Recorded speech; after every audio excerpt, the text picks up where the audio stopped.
press the bell icon on the YouTube app and never miss another update.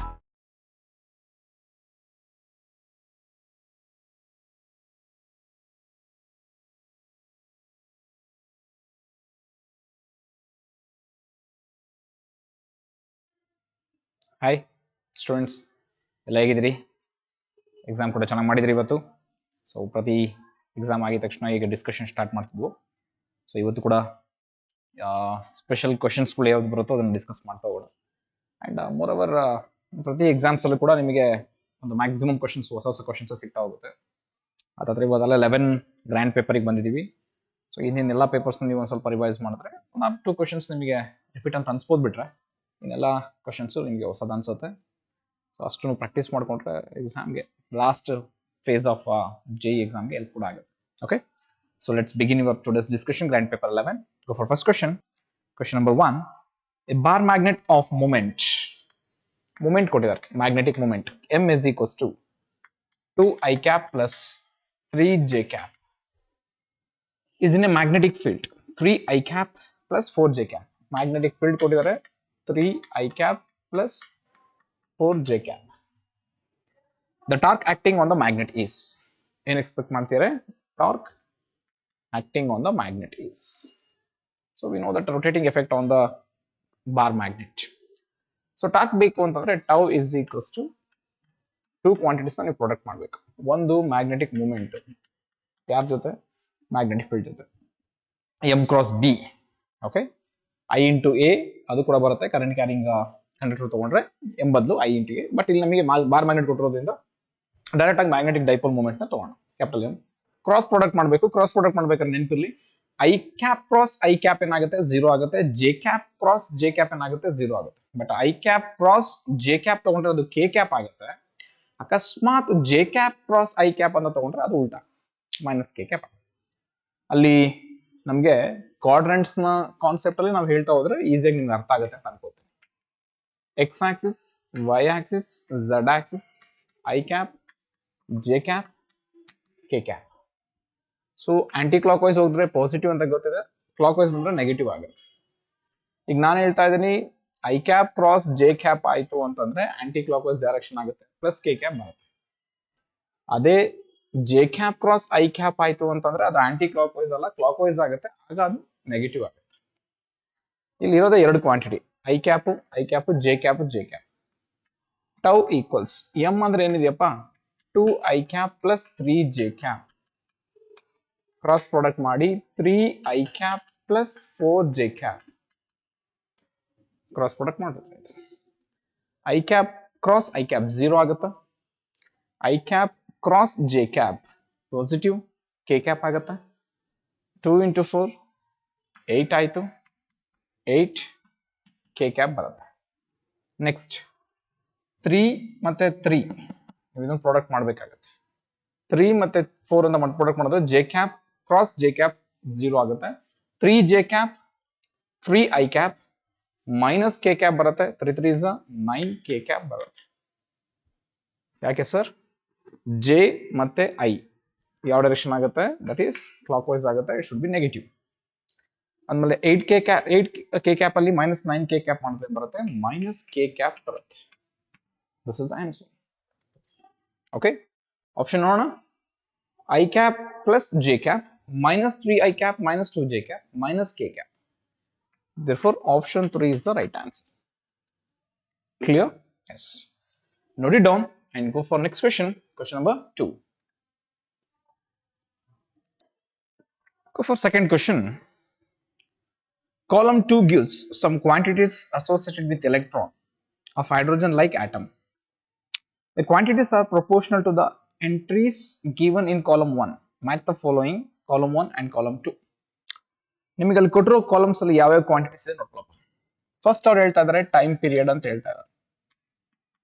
So time period is nothing but denoted by symbol T. T equals ಯಾರಿಗೆ proportional ಆಗುತ್ತೆ? With respect ಅವ್ರು N ಮತ್ತೆ Z ಕೇಳಿದ್ದಾರೆ. So proportional ಕೇಳಿರೋದ್ರಿಂದ N ಗೆ ಯಾವ proportional ಆಗುತ್ತೆ? N³ divided by Z² ಆಗುತ್ತೆ. ಯಾವುದಕ್ಕೆ? ಟೈಮ್ ಪೀರಿಯಡ್ಗೆ. ನೆಕ್ಸ್ಟ್ ಯಾವ್ದು ಕೊಟ್ಟಿದ್ದಾರೆ ನೋಡಪ್ಪ ಅವರು? ಸೆಕೆಂಡ್ ಒನ್ ವೆಲಾಸಿಟಿ ಕೊಟ್ಟಿದ್ದಾರೆ. So velocity is directly proportional to atomic number and inversely proportional to orbital quantum number, principal quantum number n ಗೆ ಈಕ್ವಲ್ ಆಗುತ್ತೆ. ನೆಕ್ಸ್ಟ್ ಕೊಟ್ಟಿದ್ದಾರೆ total energy. Total energy is proportional to, inversely proportional to n square ಅಂತ ಗೊತ್ತಿದೆ and directly proportional to z square ಅಂತ ಗೊತ್ತಿದೆ. Last word ಅನ್ಕೊಂಡಿದ್ದು ಯಾವುದು? Radius. So radius R is directly proportional to small R ಅಂತ ಕೊಟ್ಟಿದ್ರೆ small R ನ ತಗೊಳ್ಳಿ. Small R radius is proportional to n square and inversely proportional to z. These are the four quantities they given: time period, velocity, energy and radius. All options na check ಮಾಡ್ಕೊಳ್ಳಿ. First ಅವರು ಹೇಳ್ತಾ ಇದ್ದಾರೆ z square by n square, z square by n square energy, total energy. ಅಂದಮೇಲೆ first one ಇದೆಯಲ್ಲ, that first one belongs to C. Next ಹೇಳ್ತಾ ಇದ್ದಾರೆ z by n, z by n that is velocity. ಹೌದಾ? Velocity ಯಾವ್ದ್ರಲ್ಲಿದೆ? B ಅಲ್ಲಿದೆ. therefore second one ಯಾವ್ದಕ್ಕಾಗುತ್ತೆ? B ಗಾಗುತ್ತೆ. Next n square by z, n square by z, n square by z radius, radius D ಇದೆ. So third quantity becomes D. And next ಯಾವ್ದಿದೆಯಪ್ಪ? ನೀವೇ ನೋಡ್ಬೋದು ಅದನ್ನ. ಲಾಸ್ಟ್ ಒನ್ ಯಾವ್ದಿದೆ? n cube by z square, n cube by z square time period. therefore fourth one ಏನಾಗುತ್ತೆ? A ಆಗುತ್ತೆ. ಯಾವುದು exact option ಇದರಲ್ಲಿ ನಿಮಗೆ ಕ್ಲಿಯರ್ ಆಗುತ್ತೆ ಚೆಕ್ ಮಾಡ್ಕೊಳ್ಳಿ. ಆಪ್ಷನ್ ಅಲ್ಲಿ ಒನ್ ಸಿ ಇರಬೇಕು. ಒನ್ ಸಿ ಅಂತ ಇರೋದು ಮೂರು ಆಪ್ಷನ್ಸ್ ಇದೆ. ಫಸ್ಟ್ ಆಪ್ಷನ್ ನೆಗ್ಲೆಕ್ಟ್ ಮಾಡಿ. ಸೆಕೆಂಡ್ ಡಿ ಇರಬೇಕು ಅಂತ ಎರಡು ಆಪ್ಷನ್ಸ್ ಇದೆ. ಥರ್ಡ್ ಡಿ ಇರಬೇಕು. ಸೊ ಥರ್ಡ್ ಡಿ ಅಂತ ಇರೋದು ಒಂದೇ option, that is second option. So second option is the right answer. Note it down and go for next question. Question number 3. Go for third question. Let F be the force acting on a particle having position vector r and tau. Okay, position vector r and tau be the torque of this force about the origin. Then ಅಂತ ಇದೆ. So expectation options ಏನಿದೆ ಅಂತಂದ್ರೆ r dot t and f dot tau, r dot tau, f double dot tau, r dot tau ಮತ್ತೆ f dot r ಅದು equal to ಝೀರೋನಾ not equal to ಝೀರೋನಾ ಈ concept ಅಲ್ಲಿ ಹೇಳ್ತಾ ಇದ್ದಾರೆ. ಎಸ್ಪೆಷಲಿ ಟಾರ್ಕ್ ಕಾನ್ಸೆಪ್ಟ್ ಬಂದ್ವಿ ಅಂದ್ರೆ ನಿಮಗೆ ಗೊತ್ತಿರಬೇಕು, ಪೊಸಿಷನ್ ವೆಕ್ಟರ್ಸ್ ಡ್ರಾ ಮಾಡ್ಕೋಬೇಕಾದ್ರೆ go with an quadrants. Okay, X Y Z ನ ತಗೊಂಡೆ ಅಂತಂದ್ರೆ this is an origin. Okay, so this is a position vector of the object which is applied by the force. F first force apply ಮಾಡಿದೆ ಅಂತ ಅನ್ಕೊಳ್ಳಿ.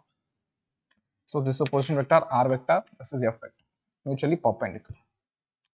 So if the force is acting in anti-clockwise direction, the torque will act upward. So tau is equals to r cross f vector, r cross f vector. That means ಏನು ಅಂತಂದ್ರೆ r position vector ಗೆ force ಗೆ torque ಯಾವಾಗಲೂ ಏನಾಗಿರುತ್ತೆ? perpendicular ಆಗಿರುತ್ತೆ. So torque is perpendicular to ಯಾವ vector? Position vector. And also for force.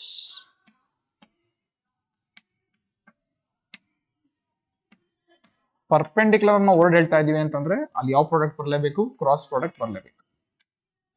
So ಅಂದ್ಮೇಲೆ cross product ಅಂತ ಆಪ್ಷನ್ಸ್ ಯಾವ್ದು ಇಲ್ಲಿ ಕೊಟ್ಟೇ ಇಲ್ಲ, ಅವರು ಕೊಟ್ಟಿರೋದು dot product.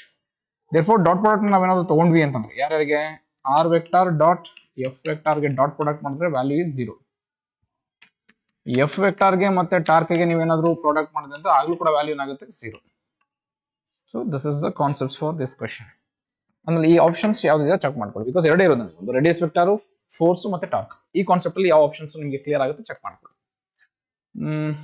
R dot tau is equals to 0, R dot F is equals to 0. Okay, F dot R is equals to 0. So ಎರಡು zeros ಅಂತ ಇರೋದು ಒಂದು ಆಪ್ಷನ್ಸ್ ಅಲ್ಲಿ. R dot tau and F dot R both are that. Tau dot R ಅದನ್ನು ತಗೊಳ್ಬೇಕಾದ್ರೆ R dot F is equals to 0 ಇದೆ, ಇಲ್ಲ ಅದು ಕೊಟ್ಟಿಲ್ಲ ಅವರು. ಆದ್ಮೇಲೆ ನಾವು ಆರ್ ಡಾಟ್ ಟೌಗೆ ತಗೊಳ್ಳೋಣ. R dot tau is equals to ಕೂಡ ಏನಾಗುತ್ತೆ? 0. ಪೊಸಿಷನ್ ವೆಕ್ಟರ್ ಮತ್ತೆ ಟಾರ್ಕ್ ಕೂಡ 0 ಆಗುತ್ತೆ. F dot R is equals to 0 ಆಗುತ್ತೆ. ಇದೆಯಾ ನೋಡಿ, F dot tau exact equals to 0 ಅಂತ ಇರೋದು ಎರಡೇ ಆಪ್ಷನ್ಸ್. ಫಸ್ಟ್ ಆಪ್ಷನ್ ಹೇಳುತ್ತೆ R dot tau is equals to 0 and F dot tau is equals to 0. ಕರೆಕ್ಟಾ? ಅಂಡ್ ಲಾಸ್ಟ್ ಫೋರ್ತ್ ಆಪ್ಷನ್ ಹೇಳುತ್ತೆ R dot tau is equals to 0 and F dot R is equals to 0. ಒಂದು tau dot R ಮಾಡಿದ್ರು ಅಷ್ಟೇ, ಅಥವಾ R dot tau ಮಾಡಿದ್ರು ಅದು ಕೂಡ ಏನಾಗುತ್ತೆ? 0 ಆಗುತ್ತೆ. ಇನ್ನೊಂದು F dot tau is equals to 0 ಆಗುತ್ತೆ. ಇದೆಯಲ್ವಾ? So R dot tau is equals to 0, f dot tau is equals to 0. ಇಲ್ಲಿ f dot r ಬಗ್ಗೆ ಬೇಕಾಗಿಲ್ಲ, ನಮಗೆ ಬೇಕಾಗಿದ್ದು f dot tau. Therefore, option 1 is the right answer. I think option check ಮಾಡೋದು ಸಿಗುತ್ತೆ. Dot tau is equals to 0 and f dot r tau is equals to 0. First option is the right answer. Okay, note it down and go for next question. Question number 4. Fourth question ಹೇಳುತ್ತೆ, in Young's double slit experiment, the angular width of the fringe formed on a distant screen is 0.1 degree. So angular quantity ಕೊಟ್ಟಿದ್ದಾರೆ, that is angular width of the fringe ಕೊಟ್ಟಿದ್ದಾರೆ 0.1 degree. If the wavelength of the light used is lambda ಕೊಟ್ಟಿದ್ದಾರೆ 6000 angstrom, then the distance between the slits must be, ಏನು expect ಮಾಡ್ತಾರೆ, distance between the slits small d ನ expect ಮಾಡ್ತಾ ಇದ್ದಾರೆ. Small d is equals to lambda divided by angular width alpha. Lambda ಹೇಳ್ತಾ ಇದ್ದಾರೆ 6000 angstrom into 10 to the power of minus 10 divided by alpha ಹೇಳ್ತಾ ಇದ್ದಾರೆ 0.1 degree. But answers ಇರೋದು ಯಾವ್ದ್ರಲ್ಲಿ, millimetre ಅಲ್ಲಿ. Therefore ಇದನ್ನ ನೀವೇನು ಕನ್ವರ್ಟ್ ಮಾಡಬೇಕು, ಡಿಗ್ರಿಯಿಂದ ರೇಡಿಯನ್ ಕನ್ವರ್ಟ್ ಮಾಡಬೇಕು. So d is equals to 6 into 10 to the power of minus 7 ಆಗುತ್ತೆ, divided by 0.1 ಆಗೇ ಇರಲಿ ಇಂಟು, ನಾವು ಕನ್ವರ್ಷನ್ ಮಾಡಬೇಕಾದ್ರೆ ಯಾವುದಕ್ಕೆ, ಡಿಗ್ರಿಯಿಂದ ರೇಡಿಯನ್ಗೆ. therefore pi by 180 ತಗೋಬೇಕು. ಸೊ 180 ಮೇಲೆ ಹೋಗುತ್ತೆ. So d is equals to 6 into, ಅದನ್ನ 18 ಮಾಡ್ತೀನಿ, ಆಗ 10 to the power of minus 6 ಆಗತ್ತೆ. ಹೌದಾ? ಸೊ 0.1 ನ ನೀವು ಬೇಕಾದ್ರೆ ಏನಂತ ಬರ್ಕೋಬಹುದು, 1 ಅಂತ ಬರ್ಕೋಬಹುದು, 1 into 3.14 ಅಂತ ಬರ್ಕೋಬಹುದು. ಹಾಗೆ ಇದು 1 ಅಂತ ಬರ್ಕೊಂಡ್ರೆ 10 to the power of ಏನಾಗುತ್ತೆ, -1 -1 ಇಲ್ಲಿದ್ರೆ +1 ಆಗುತ್ತೆ, +1 ಆಯ್ತು ಅಂದ್ರೆ -6 ಏನಾಗುತ್ತೆ, -5 ಆಗುತ್ತೆ.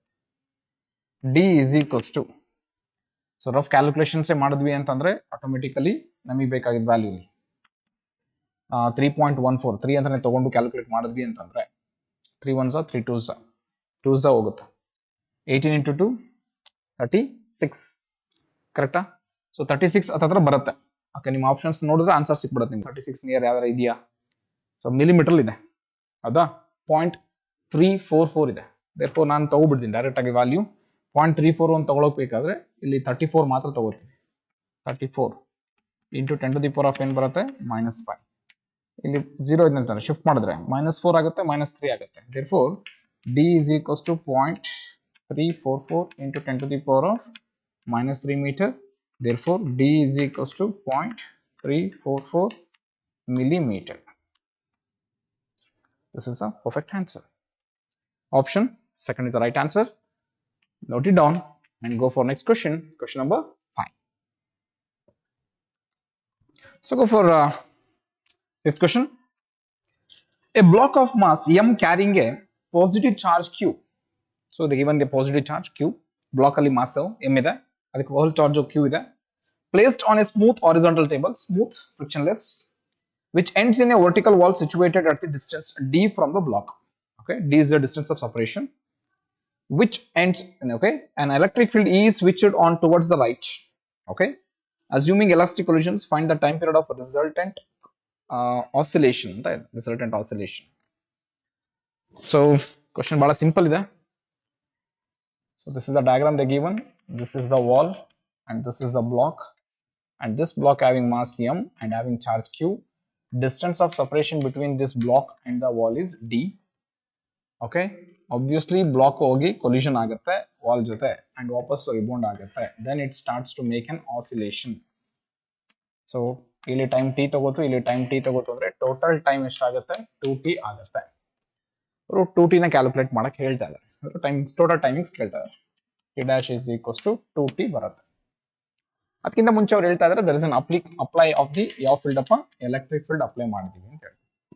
ಫಸ್ಟ್ ಫೋರ್ಸ್ ಅಪ್ಲೈ ಮಾಡಿದ್ವಿ, ಆಮೇಲೆ ಎಲೆಕ್ಟ್ರಿಕ್ ಫೀಲ್ಡ್ ಇದೆ. ಸೊ ಫೋರ್ಸ್ ಅಪ್ಲೈ ಮಾಡಿದಾಗ ಫಾರ್ಮುಲಾ ಗೊತ್ತಿದೆ, F is equals to ma, force due to applied force, and force due electric field ಅಂದ್ರೆ ಏನು ಬರುತ್ತೆ, Q into E ಬರುತ್ತೆ. ಕರೆಕ್ಟಾ? ಸೊ ಅವೆರಡು ಈಕ್ವಲ್ ಆಯ್ತು ಅಂತಂದ್ರೆ ನಮಗೆ ಗೊತ್ತಿರೋ formula, if they are equal, ಯಾವುದು ಎಲೆಕ್ಟ್ರಿಕ್ ಫೀಲ್ಡ್ ಮತ್ತು ಅಪ್ಲೈಡ್ ಫೀಲ್ಡ್ ಈಕ್ವಲ್ ಆಯ್ತು ಅಂತಂದ್ರೆ ma is equals to QE ಆಗುತ್ತೆ, A is equals to QE divided by m ಆಗುತ್ತೆ. So this is the formula for acceleration. Acceleration formula ಸಿಕ್ತು, but ನಮಗೆ ಬೇಕಾಗಿರೋದೇನು time. Time ಬೇಕು ಅಂದ್ರೆ distance formula s is equals to ut plus of at square. ನಮಗೆ equation ತಗೊಂಡ್ವಿ ಅಂದ್ರೆ s ನ ಅವ್ರ ವ್ಯಾಲ್ಯೂ d ಅಂತ ಕೊಟ್ಟಿದ್ದಾರೆ, ಇನಿಷಿಯಲ್ ವೆಲಾಸಿಟಿ 0 ಕೊಟ್ಟಿದ್ದಾರೆ, 0 plus of at square. ಇದನ್ನ ಚೂಸ್ ಮಾಡಿ. ಸೊ ಟಿ ಗೆ ಫಾರ್ಮುಲಾ ಏನ್ ಬರುತ್ತೆ, T is equals to cross multiply ಮಾಡಿದ್ರೆ square root of,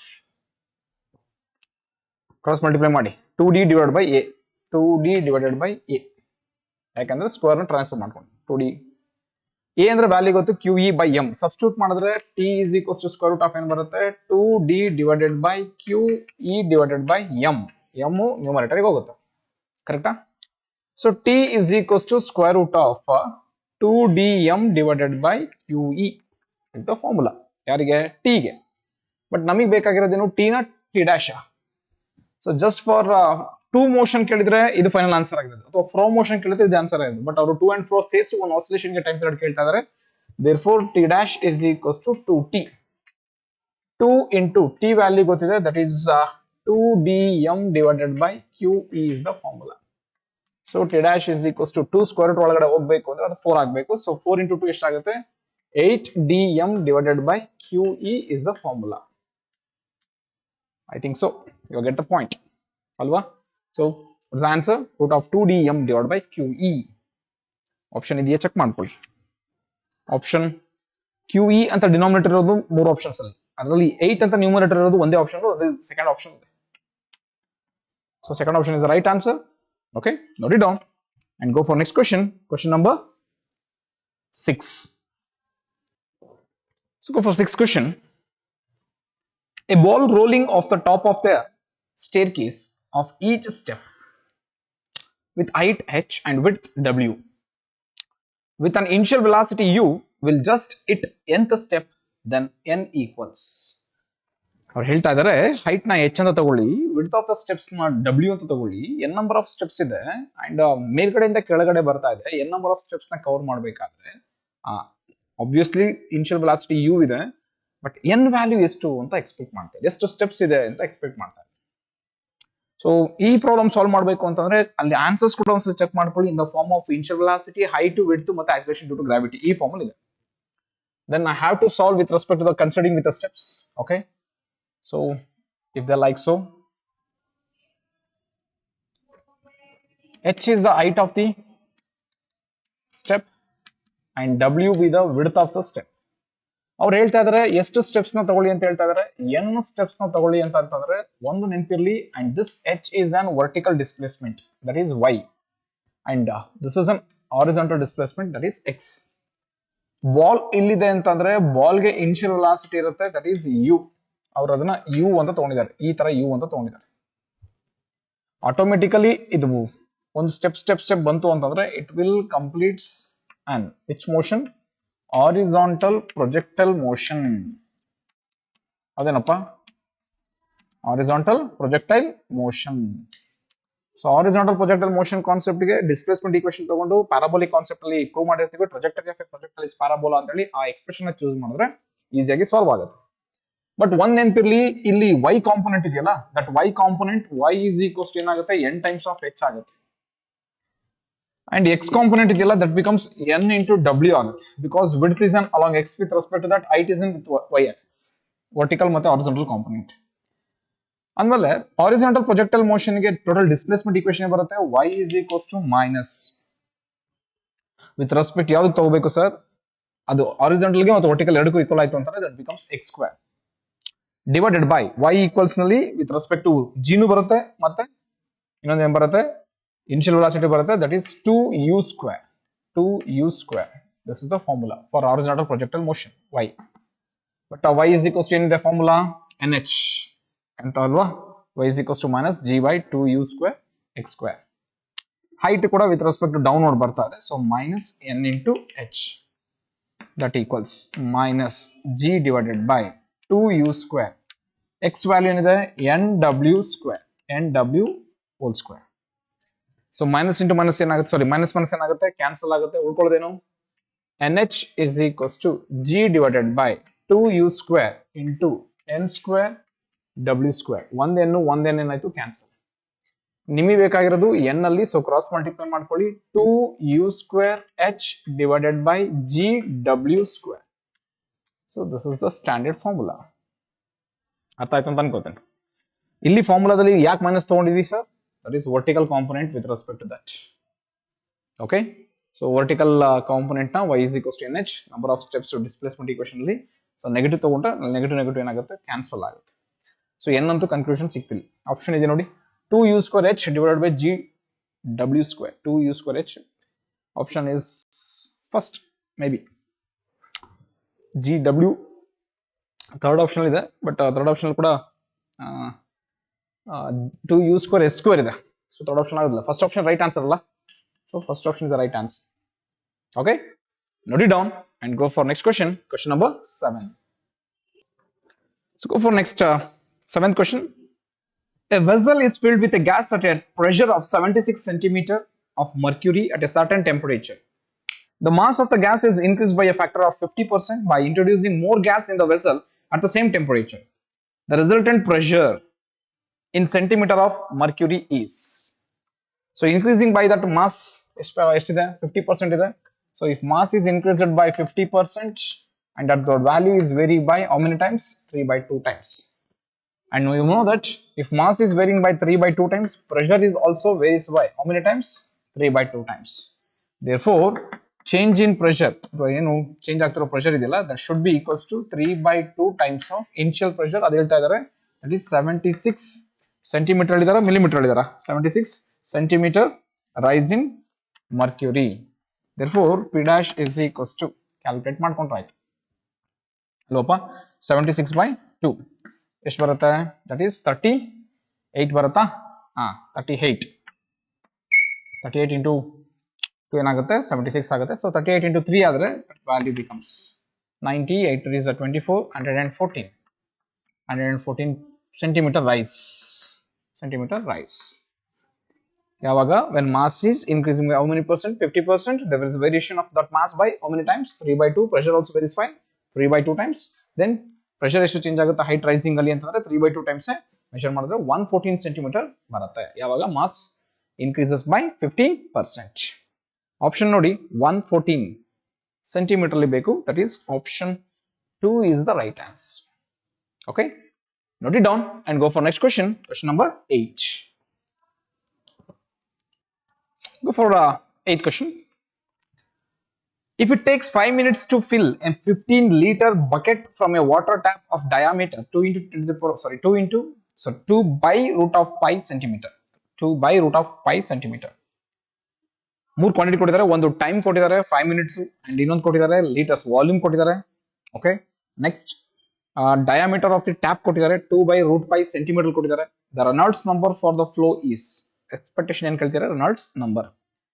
Reynolds number ಬೇಕಂದ್ರೆ R equals density into velocity into radius divided by coefficient of viscosity. So this is the standard formula.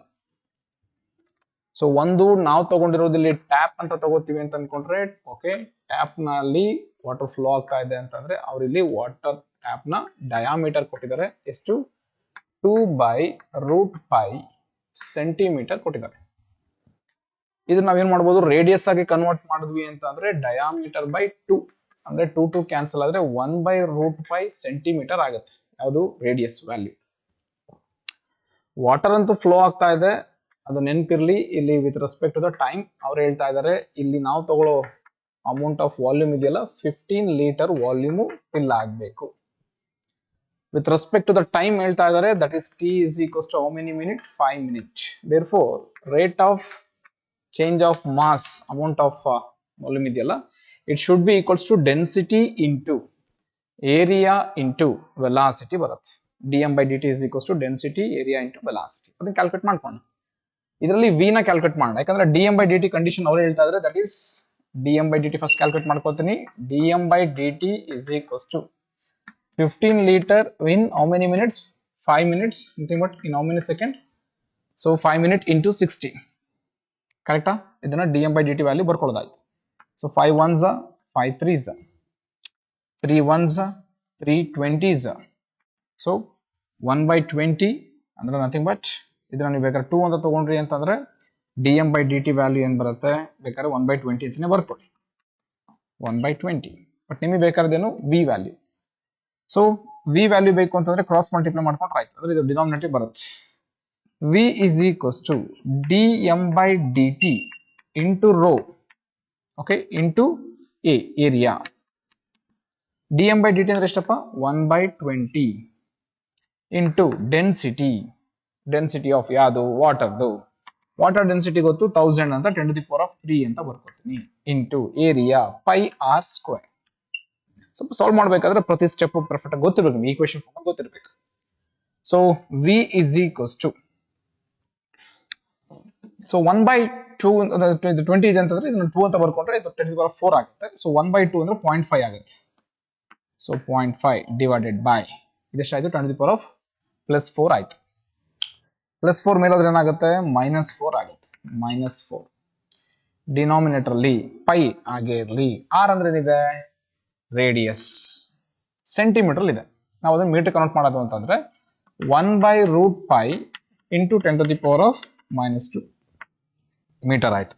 Pi R square, R ಅಂದ್ರೆ ಏನ್ ಬರೆಯೋಣ 1/√π whole square ಅಂದ್ರೆ pi ಆಗುತ್ತೆ. 10⁻⁻² ನ hole square ಮಾಡಿದ್ರೆ 10⁻⁴ ಏನಾಗುತ್ತೆ -4 ಆಗುತ್ತೆ. -4 ಕ್ಯಾನ್ಸಲ್, ಪೈ ಕ್ಯಾನ್ಸಲ್. ಸೊ ಉಳ್ಕೊಂಡಿದೆ ಎಷ್ಟು 0.5. therefore velocity is equals to ಎಷ್ಟಾಯ್ತಪ್ಪ 0.5 ಮೀಟರ್ ಪರ್ ಸೆಕೆಂಡ್. ನಮಗೆ ವೆಲಾಸಿಟಿ ಸಿಕ್ತು. ಬಟ್ ಎಕ್ಸ್ಪೆಕ್ಟ್ ಮಾಡ್ತಿರೋದೇನು ರೆನಾಲ್ಡ್ಸ್ ನಂಬರ್. ರೆನಾಲ್ಡ್ಸ್ ನಂಬರ್ ನ ಫಾರ್ಮುಲಾ ಇದೆ, that is ρVr divided by eta. Question ಅಲ್ಲಿ ಅಬ್ಸರ್ವ್ ಮಾಡಿ, ಕ್ವಶನ್ ಅಲ್ಲಿ ಏನೇನು ಡೇಟಾ ಕೊಟ್ಟಿದ್ದಾರೆ, ಎಕ್ಸ್ಟ್ರಾ ಡೇಟಾ. ಒಂದು ಡೆನ್ಸಿಟಿ ಆಫ್ ವಾಟರ್ 10⁻³ ಕೊಟ್ಟಿದ್ದಾರೆ, viscosity of water eta value 10⁻⁻³ ಕೊಟ್ಟಿದ್ದಾರೆ. ಸಬ್ಸ್ಟಿಟ್ಯೂಟ್ ಮಾಡೋದಾಯ್ತು. Density of water 10⁻³ into velocity ಎಷ್ಟು 0.5. ಸೊ 0.5 ಇಂಟು ರೇಡಿಯಸ್ ವ್ಯಾಲ್ಯೂ ಗೊತ್ತಿದೆ, that is 1/√π into 10⁻⁻² whole divided by ಇದೆಯಾ ಈಟಾ. ಎಸ್, ಈಟಾ ವ್ಯಾಲ್ಯೂ ಎಷ್ಟು 10⁻⁻3. Sir answers ಯಾವ formal ಇದೆ? So value formal ಇದೆ ಅಂತಂದ್ರೆ ಕನ್ವರ್ಷನ್ ಮಾಡೋದು ನಮ್ಮ ಕೆಲಸ ಈಸಿ ಅಲ್ವಾ? ಬಿಕಾಸ್ ಎಲ್ಲ ವ್ಯಾಲ್ಯೂಸ್ ಕೂಡ ಡೈರೆಕ್ಟ್ ಆಗಿ ಕೊಟ್ಟಿರೋದ್ರಿಂದ ಸಬ್ಸ್ಟಿಟ್ಯೂಟ್ ಮಾಡಿ ಸಾಲ್ವ್ ಮಾಡ್ಕೊಂಡ್ರೆ ಆಯ್ತು ಅಷ್ಟೇ. ಬಟ್ ಬೇರೆ ಏನು ಕ್ಯಾಲ್ಕುಲೇಷನ್ಸ್ ಅವಕಾಶ ಇಲ್ಲ ಇಲ್ಲಿ. ಕ್ಲಿಯರ್? ರೆನಾಲ್ಡ್ಸ್ ನಂಬರ್ನ ಈಸಿಯಾಗಿ ಕ್ಯಾಲ್ಕುಲೇಟ್ ಮಾಡಬಹುದು. ಸೊ ಆರ್ ಈಕ್ವಲ್ಸ್ -3 ಮೇಲೆ ಹೋದ್ರೆ ಏನಾಗುತ್ತೆ +3 ಆಗುತ್ತೆ, +3 +3 +6 +6 -2 +4 ಆಗುತ್ತೆ. therefore 0.5 ಡಿವೈಡೆಡ್ ಬೈ √π ಇಂಟು 10⁻⁻4 ಬರುತ್ತೆ. ಆರ್ ಈಕ್ವಲ್ಸ್ 0.5 ನ ಬೇಕಾದ್ರೆ 5 ಅಂತ ಬರ್ಕೊಳ್ಳಿ. ಶಿಫ್ಟ್ ಮಾಡಿದ್ರೆ ಅದೆಷ್ಟಾಗುತ್ತೆ 5000 ಆಗುತ್ತೆ ಡಿವೈಡೆಡ್ ಬೈ √π. √π ಅಂತಂದ್ರೆ ರೂಟ್ ಆಫ್ ಏನ್ ಬರುತ್ತೆ 3.14.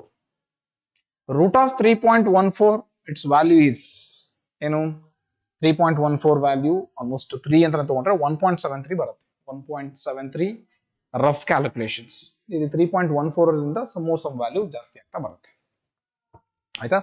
ಇಲ್ಲಿ ಆನ್ಸರ್ಸ್ ಯಾವ ಫಾರ್ಮಲ್ ಇದೆ 5500 ಇದೆ, 11000 ಇದೆ, 550 ಇದೆ, ಮತ್ತೆ 1100 ಇದೆ. ಆಯ್ತಾ? ಸೊ ಎಕ್ಸಾಕ್ಟ್ ಕ್ಯಾಲ್ಕುಲೇಷನ್ ಮಾಡ್ಕೊಂಡ್ವಿ ಅಂತಂದ್ರೆ ವಿತ್ ರೇಡಿಯಸ್ಗೆ ಅಲ್ವಾ, ಟೋಟಲ್ ಆಗಿ ಕ್ಯಾಲ್ಕುಲೇಷನ್ ಮಾಡ್ಕೊಂಡ್ವಿ with respect to that Reynolds number for all the liquid which is flowing to the container. ಇದನ್ನ ಕ್ಯಾಲ್ಕುಲೇಟ್ ಮಾಡೋದಾಯ್ತು, ಇದನ್ನು ಈ ವ್ಯಾಲ್ಯೂ ಕ್ಯಾಲ್ಕುಲೇಟ್ ಮಾಡೋದಾಯ್ತು. ಸರಿನಪ್ಪ? R is equals to almost rough calculation ಮಾಡಿದ್ರೆ near value to that 5000 something ಬಂದೇ ಬರುತ್ತೆ. Because of 3.14 ನ ನಾವು 1 ಹತ್ತತ್ರ ತಗೊಂಡ್ರೆ 3ಗೆ 1.73 ಅಂತಂದ್ರೆ 1.8 ಹತ್ತತ್ರ ತಗೊಂಡು ಕ್ಯಾಲ್ಕುಲೇಟ್ ಮಾಡಿದ್ರೆ 5000 ರೇಂಜಿಗೆ ಅಂತೂ ಬರುತ್ತೆ. ಬಟ್ ಇಲ್ಲೇನು ಅಂತಂದ್ರೆ ಟೋಟಲ್ ಫ್ಲೋಯಿಂಗ್ ಆಫ್ ಲಿಕ್ವಿಡ್ ಇದೆಯಲ್ಲ container with respect to that ಅದಕ್ಕೆ ಟ್ಯಾಪ್ಗೆ ತಗೊಂಡ್ರೆ ಇಂಟು 2 ನ ಮಲ್ಟಿಪ್ಲೈ ಮಾಡಬೇಕು. ಇಂಟು 2 ಸೊ ಇಂಟು 2 ಮಲ್ಟಿಪ್ಲೈ ಮಾಡಿದ್ವಿ ಅಂತಂದ್ರೆ 5000 ಇಂಟು 2 10,000 ಆಗುತ್ತೆ ಡಿವೈಡೆಡ್ ಬೈ 3.14 ನಾನು ಆಗ್ಲೇ ಹೇಳಿದ್ನಲ್ಲ 1.73 ಗಿಂತ ಸ್ವಲ್ಪ ಜಾಸ್ತಿ 2 ಅಂತ ತಗೊಂಡ್ವಿ ಅಂತಂದ್ರೆ ಸೊ ಅಪ್ರಾಕ್ಸಿಮೇಟ್ ಆಗಿ ನಾನು ತಗೋತಾ ಇದೀನಿ ಅಪ್ರಾಕ್ಸಿಮೇಟ್ ಇಸ್ 5500 ನಂಬರ್ ಬರುತ್ತೆ. So the number is greater than that 3600. That's why it's converting into that turbulent flow ಆಗಿರುತ್ತೆ. ಸ್ಟ್ರೀಮ್ ಲೈನ್ ಫ್ಲೋ ಗಿಂತ ಟರ್ಬುಲೆಂಟ್ ಫ್ಲೋ ಗೆ ಕನ್ವರ್ಟ್ ಆಗಿರುತ್ತೆ. 5500 ಮೋರ್ ದ್ಯಾನ್ 2000 ನಂಬರ್ ಗಿಂತ ಜಾಸ್ತಿ ಬಂದ್ರೆ ಅದು ಟರ್ಬುಲೆಂಟ್ ಫ್ಲೋ ಗೆ ಈಕ್ವಲೆಂಟ್ ಆಗ್ತಾ ಹೋಗುತ್ತೆ. So this is Reynolds number value. Observe ಮಾಡಿದ್ರೆ ರೆನಾಲ್ಡ್ಸ್ ನಂಬರ್ ವ್ಯಾಲ್ಯೂ 5500 ಇರೋದು ಒಂದೇ ಆಪ್ಷನ್, ಅದು ಥರ್ಡ್ ಆಪ್ಷನ್. ಯಾಕೆ 2 ಇಂದ ಮಲ್ಟಿಪ್ಲೈ ಮಾಡಿದ್ವಿ ಅಂತ ಗೊತ್ತಾಯ್ತು with respect to the flowing of from tap to the container. Okay, note it down and go for next question number 9.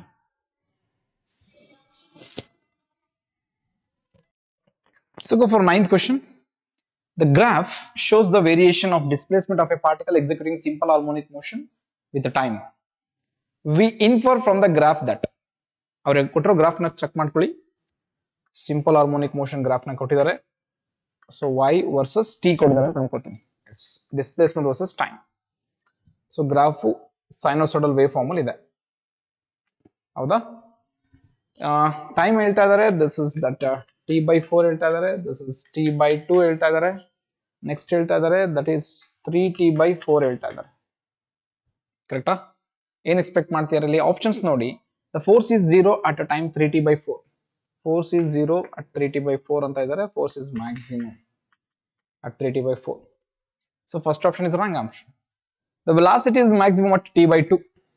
t/2 velocity is decreasing ಇಲ್ಲಿ t/2 ಅಲ್ಲಿ. So it's not maximum.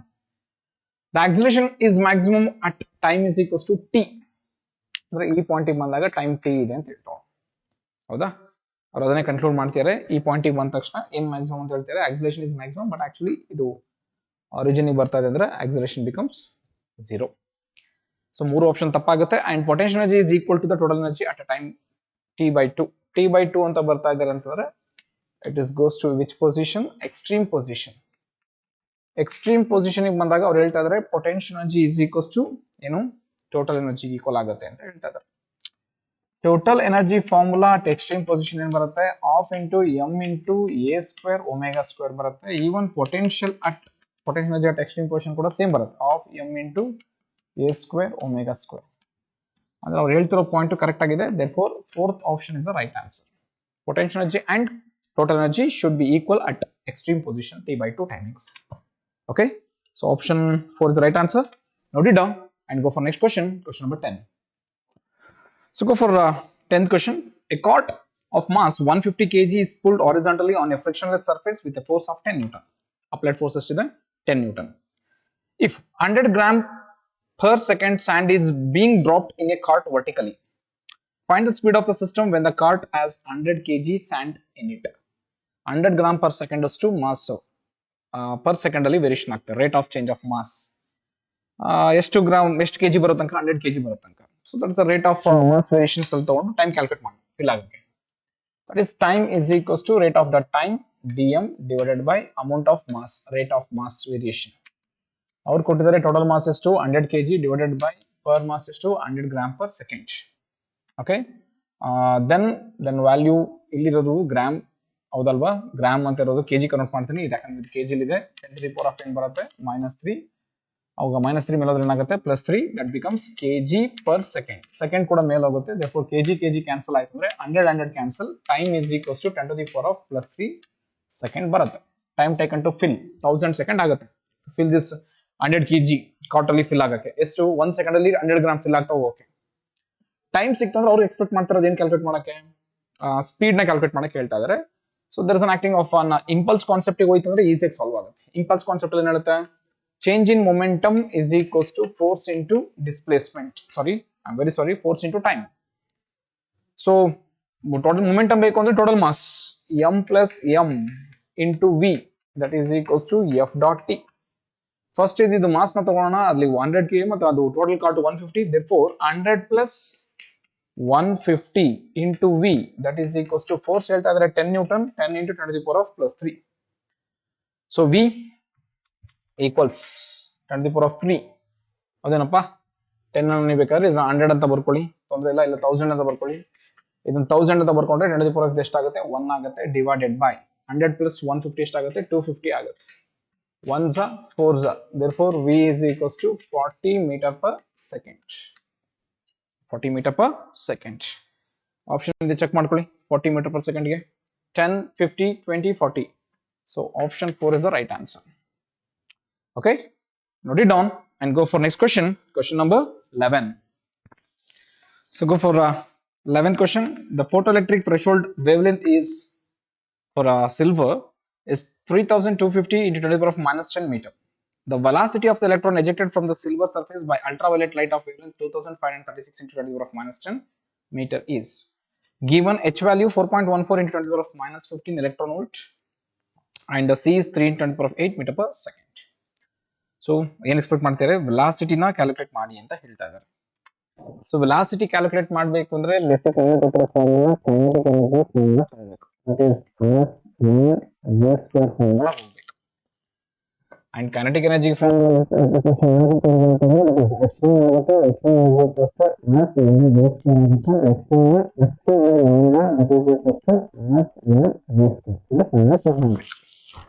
Cross multiply ಮಾಡಿ. So v is equals to 2hc divided by m into lambda. Square ಗಳು transfer ಮಾಡಿದ್ರೆ square root ಆಯ್ತು. So v is equals to square root of 2 into h ಅವ್ರು ಹೇಳ್ತಾ ಇದ್ದಾರೆ 4.14 into 10 to the power of minus 15 electron volt ಅಂತ ಕೊಡ್ತಿದ್ದಾರೆ. Electron volt ನ ನಾವು ಜೌಲಿ ಕನ್ವರ್ಟ್ ಮಾಡೋದಾಯ್ತು ಅಂದ್ರೆ 1.6 into 10 to the power of minus 19 multiply ಮಾಡ್ತಾರೆ. C value 3 into 10 to the power of 8 divided by mass of electron 9.1 into 10 to the power of minus 31. Lambda first ಕೊಟ್ಟಿರೋ ವ್ಯಾಲ್ಯೂನ substitute ಮಾಡ್ಕೊಂಡು solve ಮಾಡಕ್ಕೆ ಹೋಗ್ಬಿಡ್ತೀವಿ. But ಅವ್ರು ಕೇಳಿರೋದು threshold wave length ಸಿಲ್ವರಿಗೆ ಕೊಟ್ಟಿರೋದು 3250. ಅವ್ರು expect ಮಾಡ್ತಿರೋದು incident wave length 2536. Calculations ಕೆಲಸ ತಗೊಳುತ್ತೆ. ಏನ್ ಮಾಡ್ಬೋದು ಕ್ಯಾಲ್ಕುಲೇಷನ್ಸ್ ನ ಈಸಿಯಾಗಿ ಸಾಲ್ವ್ ಮಾಡೋದಾಯ್ತು ಅಂತಂದ್ರೆ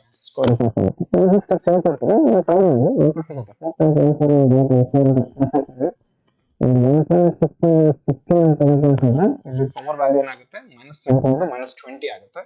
-20 -15 ಏನಾಗುತ್ತೆ -35 ಆಗುತ್ತೆ. -35 ಪ್ಲಸ್ 8 ಹೋಯ್ತು ಅಂದ್ರೆ -27 ಆಗುತ್ತೆ ಡಿನಾಮಿನೇಟರ್ ಅಲ್ಲಿ.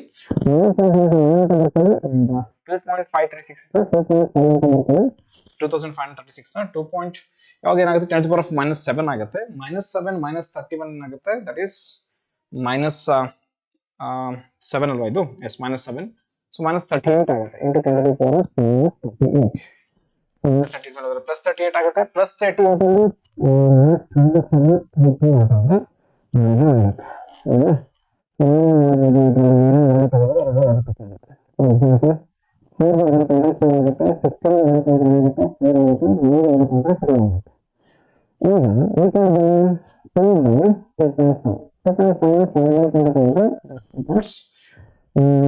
4 ಆಗುತ್ತೆ. 4 ಬಂತಂದ್ರೆ ಮತ್ತೆ ಇಲ್ಲಿ 4 ಆಗುತ್ತೆ. 4 4 16 ಆಗುತ್ತೆ. 16/3 ಆಗುತ್ತೆ. ಪವರ್ ಎಷ್ಟು ಅಂತ ಗೊತ್ತಿಲ್ಲ.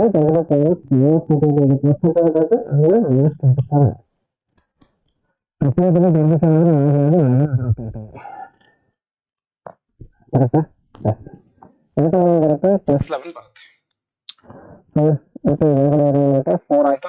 ಒಳ್ಳೆ ತಗೊಂಡಾಯ್ತು. ಉಳ್ಕೊಳ್ಳೋದೇನು 1/5. 1/5 ಎಷ್ಟಾಗತ್ತಪ್ಪ 0.2 ಆಗುತ್ತೆ. 0.2 into 10 to the power of 11 ಆಗುತ್ತೆ.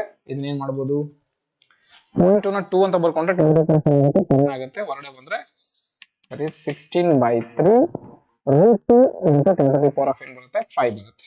then v is equals to √2 ಅಂದ್ರೆ ಎಷ್ಟಪ್ಪ value 16 into 1.4 divided by 3 into 10 to the power of 5. 3 ಇಂದ ಕ್ಯಾಲ್ಕುಲೇಟ್ ಮಾಡಿದ್ರೆ 3 1s 3 ಆಲ್ಮೋಸ್ಟ್ 5 ಪಾಯಿಂಟ್ ಎಷ್ಟು 1 ಉಳಿತಲ್ವಾ 33 ಇಂದ ಹೋಗುತ್ತೆ ಅನ್ಸುತ್ತೆ. 5.333. ಸೊ 5.3 into 1.4 ರಫ್ ಕ್ಯಾಲ್ಕುಲೇಷನ್ ಮಾಡಿದ್ರೆ that becomes 6 ತನಕ ಆಗುತ್ತೆ. So v is equals to 6 ಬರುತ್ತೆ. 6 into 10 to the power of 5. So it is 0.6 into 10 to the power of 6 second. ನೋಡಿದ್ರೆ ನೀವು ಆನ್ಸರ್ ಒಂದ್ಸಲ ಚೆಕ್ ಮಾಡ್ಕೊಳ್ಳಿ. ಆನ್ಸರ್ಸ್ 0.6 ಅಲ್ಲಿ ಇದೆ. 0.6 into 10 to the power of 6 second. Option 4 is the right answer. Exact calculations rough calculation ಮಾಡ್ತಾ ಬಂದಂಗೆ steps easy ಆಗ್ತಾ ಬಂತು. Okay yes question. So go for 12th question. Calculate the specific binding energy of a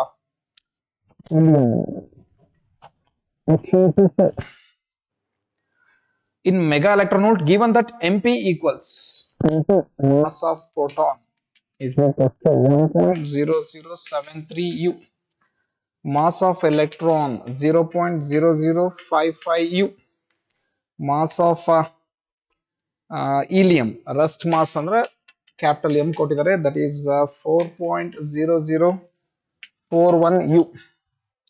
ಏನ್ expect ಮಾಡ್ತಿದ್ದಾರೆ binding ಎನರ್ಜಿನ expect ಮಾಡ್ತಾ ಇದ್ದಾರೆ.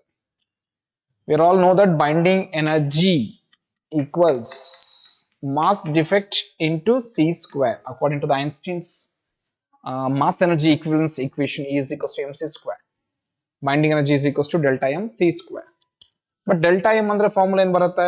delta m is equals to mass of proton with atomic number plus subtraction with the mass number of neutrons with atomic mass of neutron ಬರುತ್ತೆ. ಎಲ್ಲದು mass of electron ತಾನೆ, a minus z, that is mass of proton with z ಆಗುತ್ತೆ.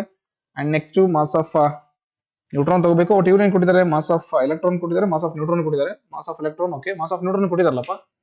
Mass of neutron is equals to 1.0087 u ಕೊಟ್ಟಿದ್ದಾರೆ. ಇಲ್ಲಿ mass of neutron ಬರುತ್ತೆ. ಇದು ಎರಡನ್ನು ಕೂಡ ಸಬ್ಟ್ರಾಕ್ಟ್ ಮಾಡಬೇಕು. ಯಾರ ಜೊತೆ? ರಸ್ಟ್ ಮಾಸ್ ಜೊತೆ ಸಬ್ಟ್ರಾಕ್ಟ್ ಮಾಡಬೇಕು. ಇದು ಮಾಸ್ ಡಿಫೆಕ್ಟ್ ಈಕ್ವೇಶನ್.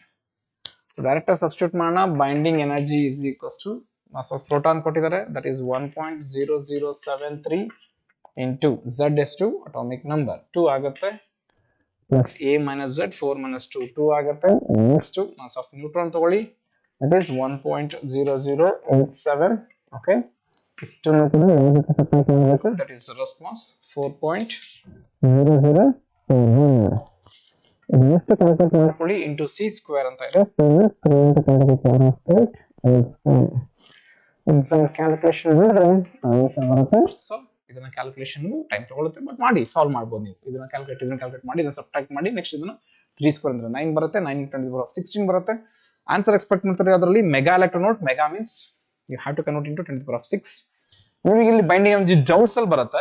ಜೌಲಲ್ಲಿಂದ ಎಲ್ಲಿ ಕನ್ವರ್ಟ್ ಮಾಡಬೇಕು? ಎಲೆಕ್ಟ್ರಾನೋಟಿಗೆ ಕನ್ವರ್ಟ್ ಮಾಡಬೇಕು ಅಂತಂದ್ರೆ ಡಿವೈಡೆಡ್ ಬೈ ಜೌಲ್ ಟು ಎಲೆಕ್ಟ್ರಾನೋಟಿಗೆ ಕನ್ವರ್ಟ್ ಮಾಡಬೇಕು ಅಂದ್ರೆ ಡಿವೈಡೆಡ್ ಬೈ 1.6 × 10⁻31 ಮಾಡಿ.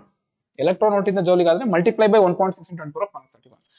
therefore ನಾನು ಕ್ಯಾಲ್ಕುಲೇಷನ್ ಮಾಡಿದ್ರೆ ಬೈಂಡಿಂಗ್ ಎನರ್ಜಿ ವ್ಯಾಲ್ಯೂ ಬರುತ್ತೆ, ದಟ್ಸ್ ಈಕ್ವಲ್ಸ್ ಟು ರಫ್ ಆಗಿ ಕ್ಯಾಲ್ಕುಲೇಟ್ ಮಾಡಿದ್ರೆ 0.0324 × 3 × 10⁻10 ಬರುತ್ತೆ. ಇದನ್ನ ಟ್ರೈ ಮಾಡಿ ನೋಡಿ. ನೆಕ್ಸ್ಟ್ ಫೈನಲ್ ಆನ್ಸರ್ ಬರುತ್ತೆ. Binding energy is equals to 6.75 mega electronvolt ಬರುತ್ತೆ. This is our final answer. Check it. So hints ಕೊಟ್ಟಿದ್ದೀನಿ ಸಾಲ್ವ್ ಮಾಡೋದು, ಅಂಡ್ ಮೋರ್ ಇದು ಕ್ಯಾಲ್ಕುಲೇಷನ್ಸ್ ಇಂಡಿವಿಜುವಲ್ ಕ್ಯಾಲ್ಕುಲೇಷನ್ಸ್ ಮಾಡ್ತಾ ಹೋಗಬೇಕಾಗಿರೋ ಕಾರಣಕ್ಕೆ I will solution 6.75 mega electronvolt. Option ನೋಡ್ಕೊಳ್ಳಿ, option second is the right answer. Okay, ಇದು next step ನ ನೀವು ಕಂಟಿನ್ಯೂ ಮಾಡ್ತಾ ಬನ್ನಿ. Hope that you understand that ಏನ್ ಮಾಡಬೇಕು ಅಂತ ಗೊತ್ತಾಯ್ತಲ್ಲ. Try it, note it down and go for next question, question number 12. So go for next 13th question. Angle of incidence for a ray of light refracting surface of prism is 45 degree. So angle of incidence ಕೊಟ್ಟಿದ್ದಾರೆ 45 degree. Angle of prism is 60 degree. Angle of prism is nothing but angle of refracting angle ಅಂತ ಕರಿತೀವಿ ಅದನ್ನ. If the ray of surface suffers minimum deviation through the prism, the angle of minimum deviation and refractive index of the material of the prism respectively are. They are asking for angle of deviation D calculate ಮಾಡಕ್ಕೆ ಹೇಳ್ತಾ ಇದ್ದಾರೆ and refractive index ನ calculate ಮಾಡಕ್ಕೆ ಹೇಳ್ತಾ ಇದ್ದಾರೆ. Angle of incidence, angle of prism ಗೊತ್ತಿದೆ ಅಂದ್ರೆ deviation ಫಾರ್ಮುಲಾಗೆ ಬಹಳ ಈಸಿ. ದಟ್ ಇಸ್ ನಮಗೆ ಗೊತ್ತಿರೋ formula n is equals to sin of a plus b by 2 divided by sin of a by 2. This is prism formula. ಇದನ್ನ use ಮಾಡ್ಕೊಂಡ್ರೆ ಏನ್ ಬರುತ್ತೆ? So ಸ್ನೆಲ್ಸ್ ಲಾ ಹೇಳುತ್ತೆ sin i by sin r. Angle of incidence ಜಾಗದಲ್ಲಿದೆ a plus d by 2, therefore I is equals to a plus d by 2 ಬರುತ್ತೆ. ನಮಗೆ ಗೊತ್ತಿದೆ angle of incidence 45, 2 into 45 ಎಷ್ಟಾಗುತ್ತೆ? 90 ಆಗುತ್ತೆ. a ವ್ಯಾಲ್ಯೂ 60 ಆಗುತ್ತೆ ಪ್ಲಸ್ b ಆಗುತ್ತೆ. So d is equals to 90 minus 60 ಏನಾಗುತ್ತೆ? 30 degree ಆಗುತ್ತೆ. So ಒಂದು ಕನ್ಫರ್ಮ್ ಆಯ್ತು, angle of minimum deviation 30 degree. But ನಮಗೆ ನೆಕ್ಸ್ಟ್ ಏನ್ ಬೇಕಾಗಿರೋದು? angle ರಿಫ್ರಾಕ್ಟಿವ್ ಇಂಡೆಕ್ಸ್ ಬೇಕು. ರಿಫ್ರಾಕ್ಟಿವ್ ಇಂಡೆಕ್ಸ್ ಗೊತ್ತು ಅಂದ್ರೆ ಬೇಕು ಅಂತಂದ್ರೆ ಮಿನಿಮಮ್ ಡಿವಿಯೇಷನ್ ಮತ್ತೆ ರಿಫ್ರಾಕ್ಟಿವ್ ಇಂಡೆಕ್ಸ್ ಇರೋ formula d is equals to a into n minus 1. d ಎಷ್ಟಿದೆ? 30 ಇದೆ, a ಎಷ್ಟಿದೆ? 60 ಇದೆ, n minus 1. 30 1s 32s 2 ತಗೊಂಡು ಬಂದ್ರೆ 1/2 is equals to n minus 1. n is equals to 1/2 plus 1. 1/2 plus 1 2 plus 1 3, 3/2. 3/2 is nothing but 1.5. 1.5 ಗೆ very near answer ಯಾವ್ದಾರ ಇದೆ check ಮಾಡ್ಕೊಳ್ಳಿ. 30 ಡಿಗ್ರಿ ಅಂತ ಎರಡು ಆಪ್ಷನ್ಸ್ ಇದೆ, ಒಂದು ಥರ್ಡ್ ಆಪ್ಷನ್ ಇಂದು fourth option. But third option ಅಲ್ಲಿ ರೂಟ್ 2 ಇದೆ ಅಂಡ್ ಫೋರ್ತ್ ಆಪ್ಷನ್ 1/√2 ಇದೆ.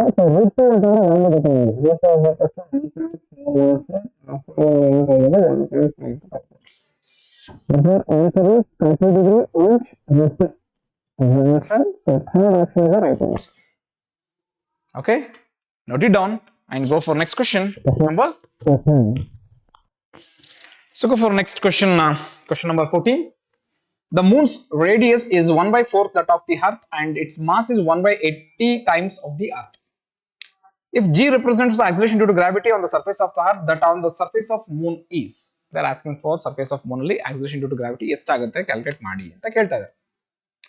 We know the relation between small g and capital G. G is equal to G divided by R square.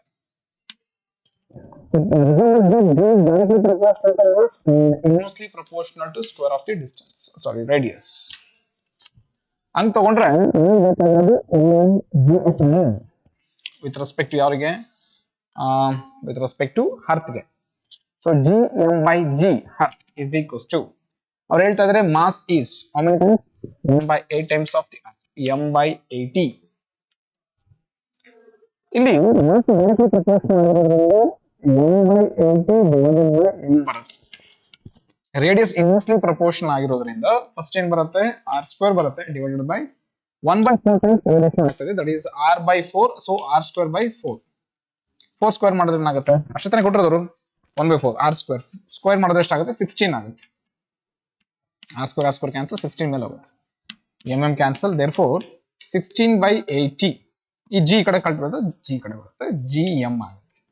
So gm is equals to answers ಎಷ್ಟು ಹೋಗುತ್ತೆ ಗೊತ್ತಿಲ್ಲ 16 ತಗೊಂಡ್ವಿ ಅಂತಂದ್ರೆ ಎಷ್ಟು ಹೋಗುತ್ತಪ್ಪ exactly 5 ಹೋಗುತ್ತಾ? ಎಸ್. ಸೊ 1/5 g ಆಗುತ್ತೆ, so g by 5 is the right answer. g by 5 is the right answer. Option check ಮಾಡ್ಕೊಳ್ಳೋಣ. g by 5 option 1 is the right answer. Okay, note it down. Simple question. Mass directly proportional, but ಅವ್ರು ಹೇಳ್ತಾರೆ Moon ಅಲ್ಲಿ mass ಏನಾಗುತ್ತೆ ಅಂತ ಹೇಳ್ತಾರೆ 1/80 times ಆಗುತ್ತೆ, of earth ಅಂದ್ರೆ m/8 ಆಗುತ್ತೆ, ಅಂಡ್ ರೇಡಿಯಸ್ ಏನು ಅಂತ ಹೇಳ್ತಾ ಇದ್ದಾರೆ that is 1/4 of radius of earth ಅಂತ ಹೇಳ್ತಾರೆ, ದಟ್ ಈಸ್ r/4 ಆಗುತ್ತೆ. That's all. ಅದನ್ನ simple calculations shortcut apply ಮಾಡಿ ಸಾಲ್ವ್ ಮಾಡಿ ಅಷ್ಟೇ. Note it down and go for next question. Question number 15. So go for 15th question. Two identical tanks are connected by a narrow pipe at the bottom as shown in the figure. ನಿಮಗೆ tank ಕಾಣಿಸ್ತಿರ್ಬೇಕು ಅನ್ಕೋತೀನಿ. This is a tank. Okay.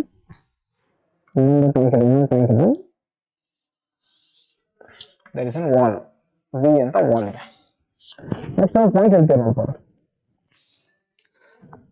The pipe has a wall V initially with the wall closed. Okay. The left tank is filled with water to a height h above the base of the toilet. Just water filled with. ಯಾಕಂದ್ರೆ wall close ಆಗಿರೋದ್ರಿಂದ ಇಲ್ಲಿ water ಹೋಗ್ತಾ ಇಲ್ಲ. h is the height filled in the tank.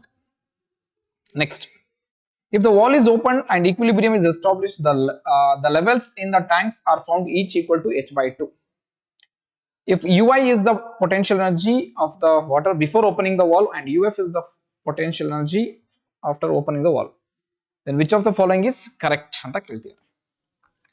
ಇಲ್ಲಿ observe ಮಾಡ್ಬೇಕಾದ್ರೆ ಏನು ಅಂತಂದ್ರೆ wall open ಮಾಡಿದ್ರು ಅಂತಂದ್ರೆ ಆಟೋಮೆಟಿಕಲಿ ವಾಟರ್ ಇಲ್ಲಿ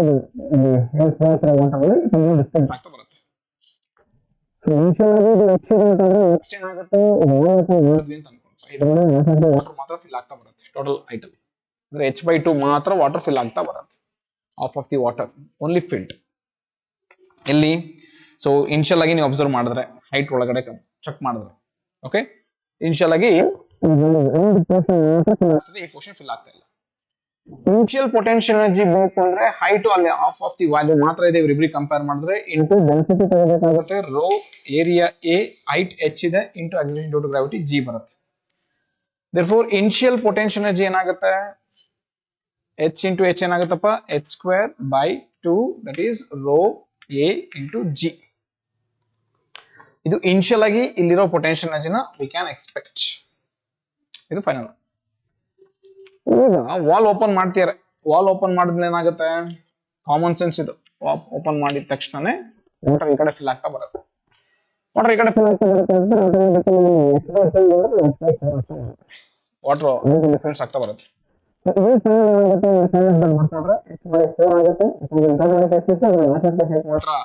ಡಿಕ್ರೀಸ್ ವೇರಿಯೇಷನ್ ಆಯ್ತು ಅಂದ್ರೆ ಡೆನ್ಸಿಟಿ ವ್ಯಾಲ್ಯೂ ನೀವು ಬರ್ಕೊಳ್ಳೋದು ಆಯ್ತು ಅಂತಂದ್ರೆ ದಟ್ ಈಸ್ ಲೋ ಬರುತ್ತೆ, ಏನ್ ಬರುತ್ತೆ, ಹಾಗೆ ಐಟಿ ಎಷ್ಟಾಗುತ್ತೆ H/2 ಆಗುತ್ತೆ.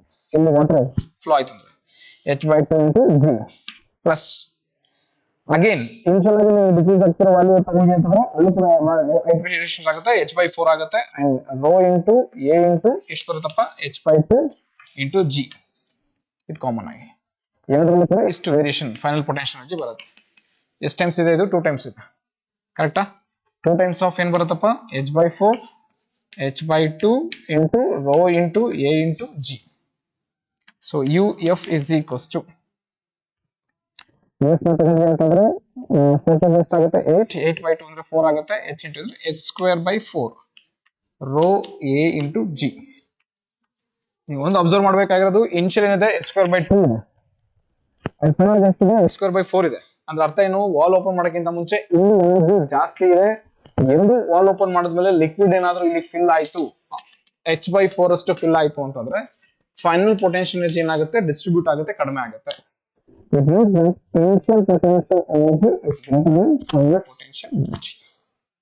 ಆಪ್ಷನ್ ಚೆಕ್ ಮಾಡ್ಕೊಳ್ಳಿ. Initial potential energy is greater than final potential energy, that is UI is greater than UF, or ಇದನ್ನು ಕೂಡ ಬರಿಬೋದಲ್ಲ UF is less than UI. ಯಾವ್ದಪ್ಪ ಆಪ್ಷನ್? UF is less than UI, that is option 3 is the right answer. Okay, note it down and go for next question, question number 16. So go for next 16th question. A stone is dropped in a well which is 19.6 meter deep. ಒಂದು well ಇದೆ ಅಂತ ಅನ್ಕೋ, height ಕೊಟ್ಟಿದ್ದಾರೆ 19.6 metre deep ಇದೆ.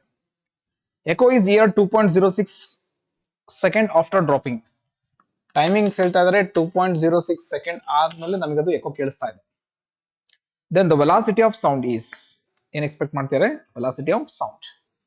ಒಂದ್ ಗೊತ್ತಿರಲಿ, time of eco concept ತಗೊಂಡ್ವಿ ಅಂತಂದ್ರೆ T is equals to root of 2h/g plus h/v. This is the standard formula to calculate the time. But time ಅವ್ರು ಎಷ್ಟು ಕೊಟ್ಟಿದ್ದಾರೆ? 2.06. 2.06 is equals to square root of 2 into height 19.6 divided by G ಬೇಕಾದ್ರೆ 10 ತಗೊಳ್ಳಿ plus H 19.6 ಆಗುತ್ತೆ divided by V. Exact calculate ಮಾಡಿ that V value ಬರುತ್ತೆ in the form of metre per second 326.7 ಬರುತ್ತೆ. Calculate ಮಾಡ್ಕೊಳ್ಳಿ. 326.7 metre per second. Okay, option 2 is the right answer. Note it down and go for next question, question number 17. Go for question number 17. In the diagram, the input is across the terminals A and C and the output is across the terminals B and D. Then the output is, ಏನು expect ಮಾಡ್ತಾ ಇದ್ದಾರೆ? Diagram ಈ ತರ ಕೊಟ್ಟಿದ್ದಾರೆ.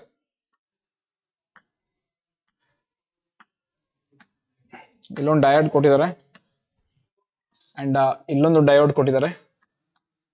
Next ಇಲ್ಲೊಂದು diode ಕೊಟ್ಟಿದ್ದಾರೆ and ಇಲ್ಲೊಂದು diode ಕೊಟ್ಟಿದ್ದಾರೆ. ಇದು ಡಯೋಡ್.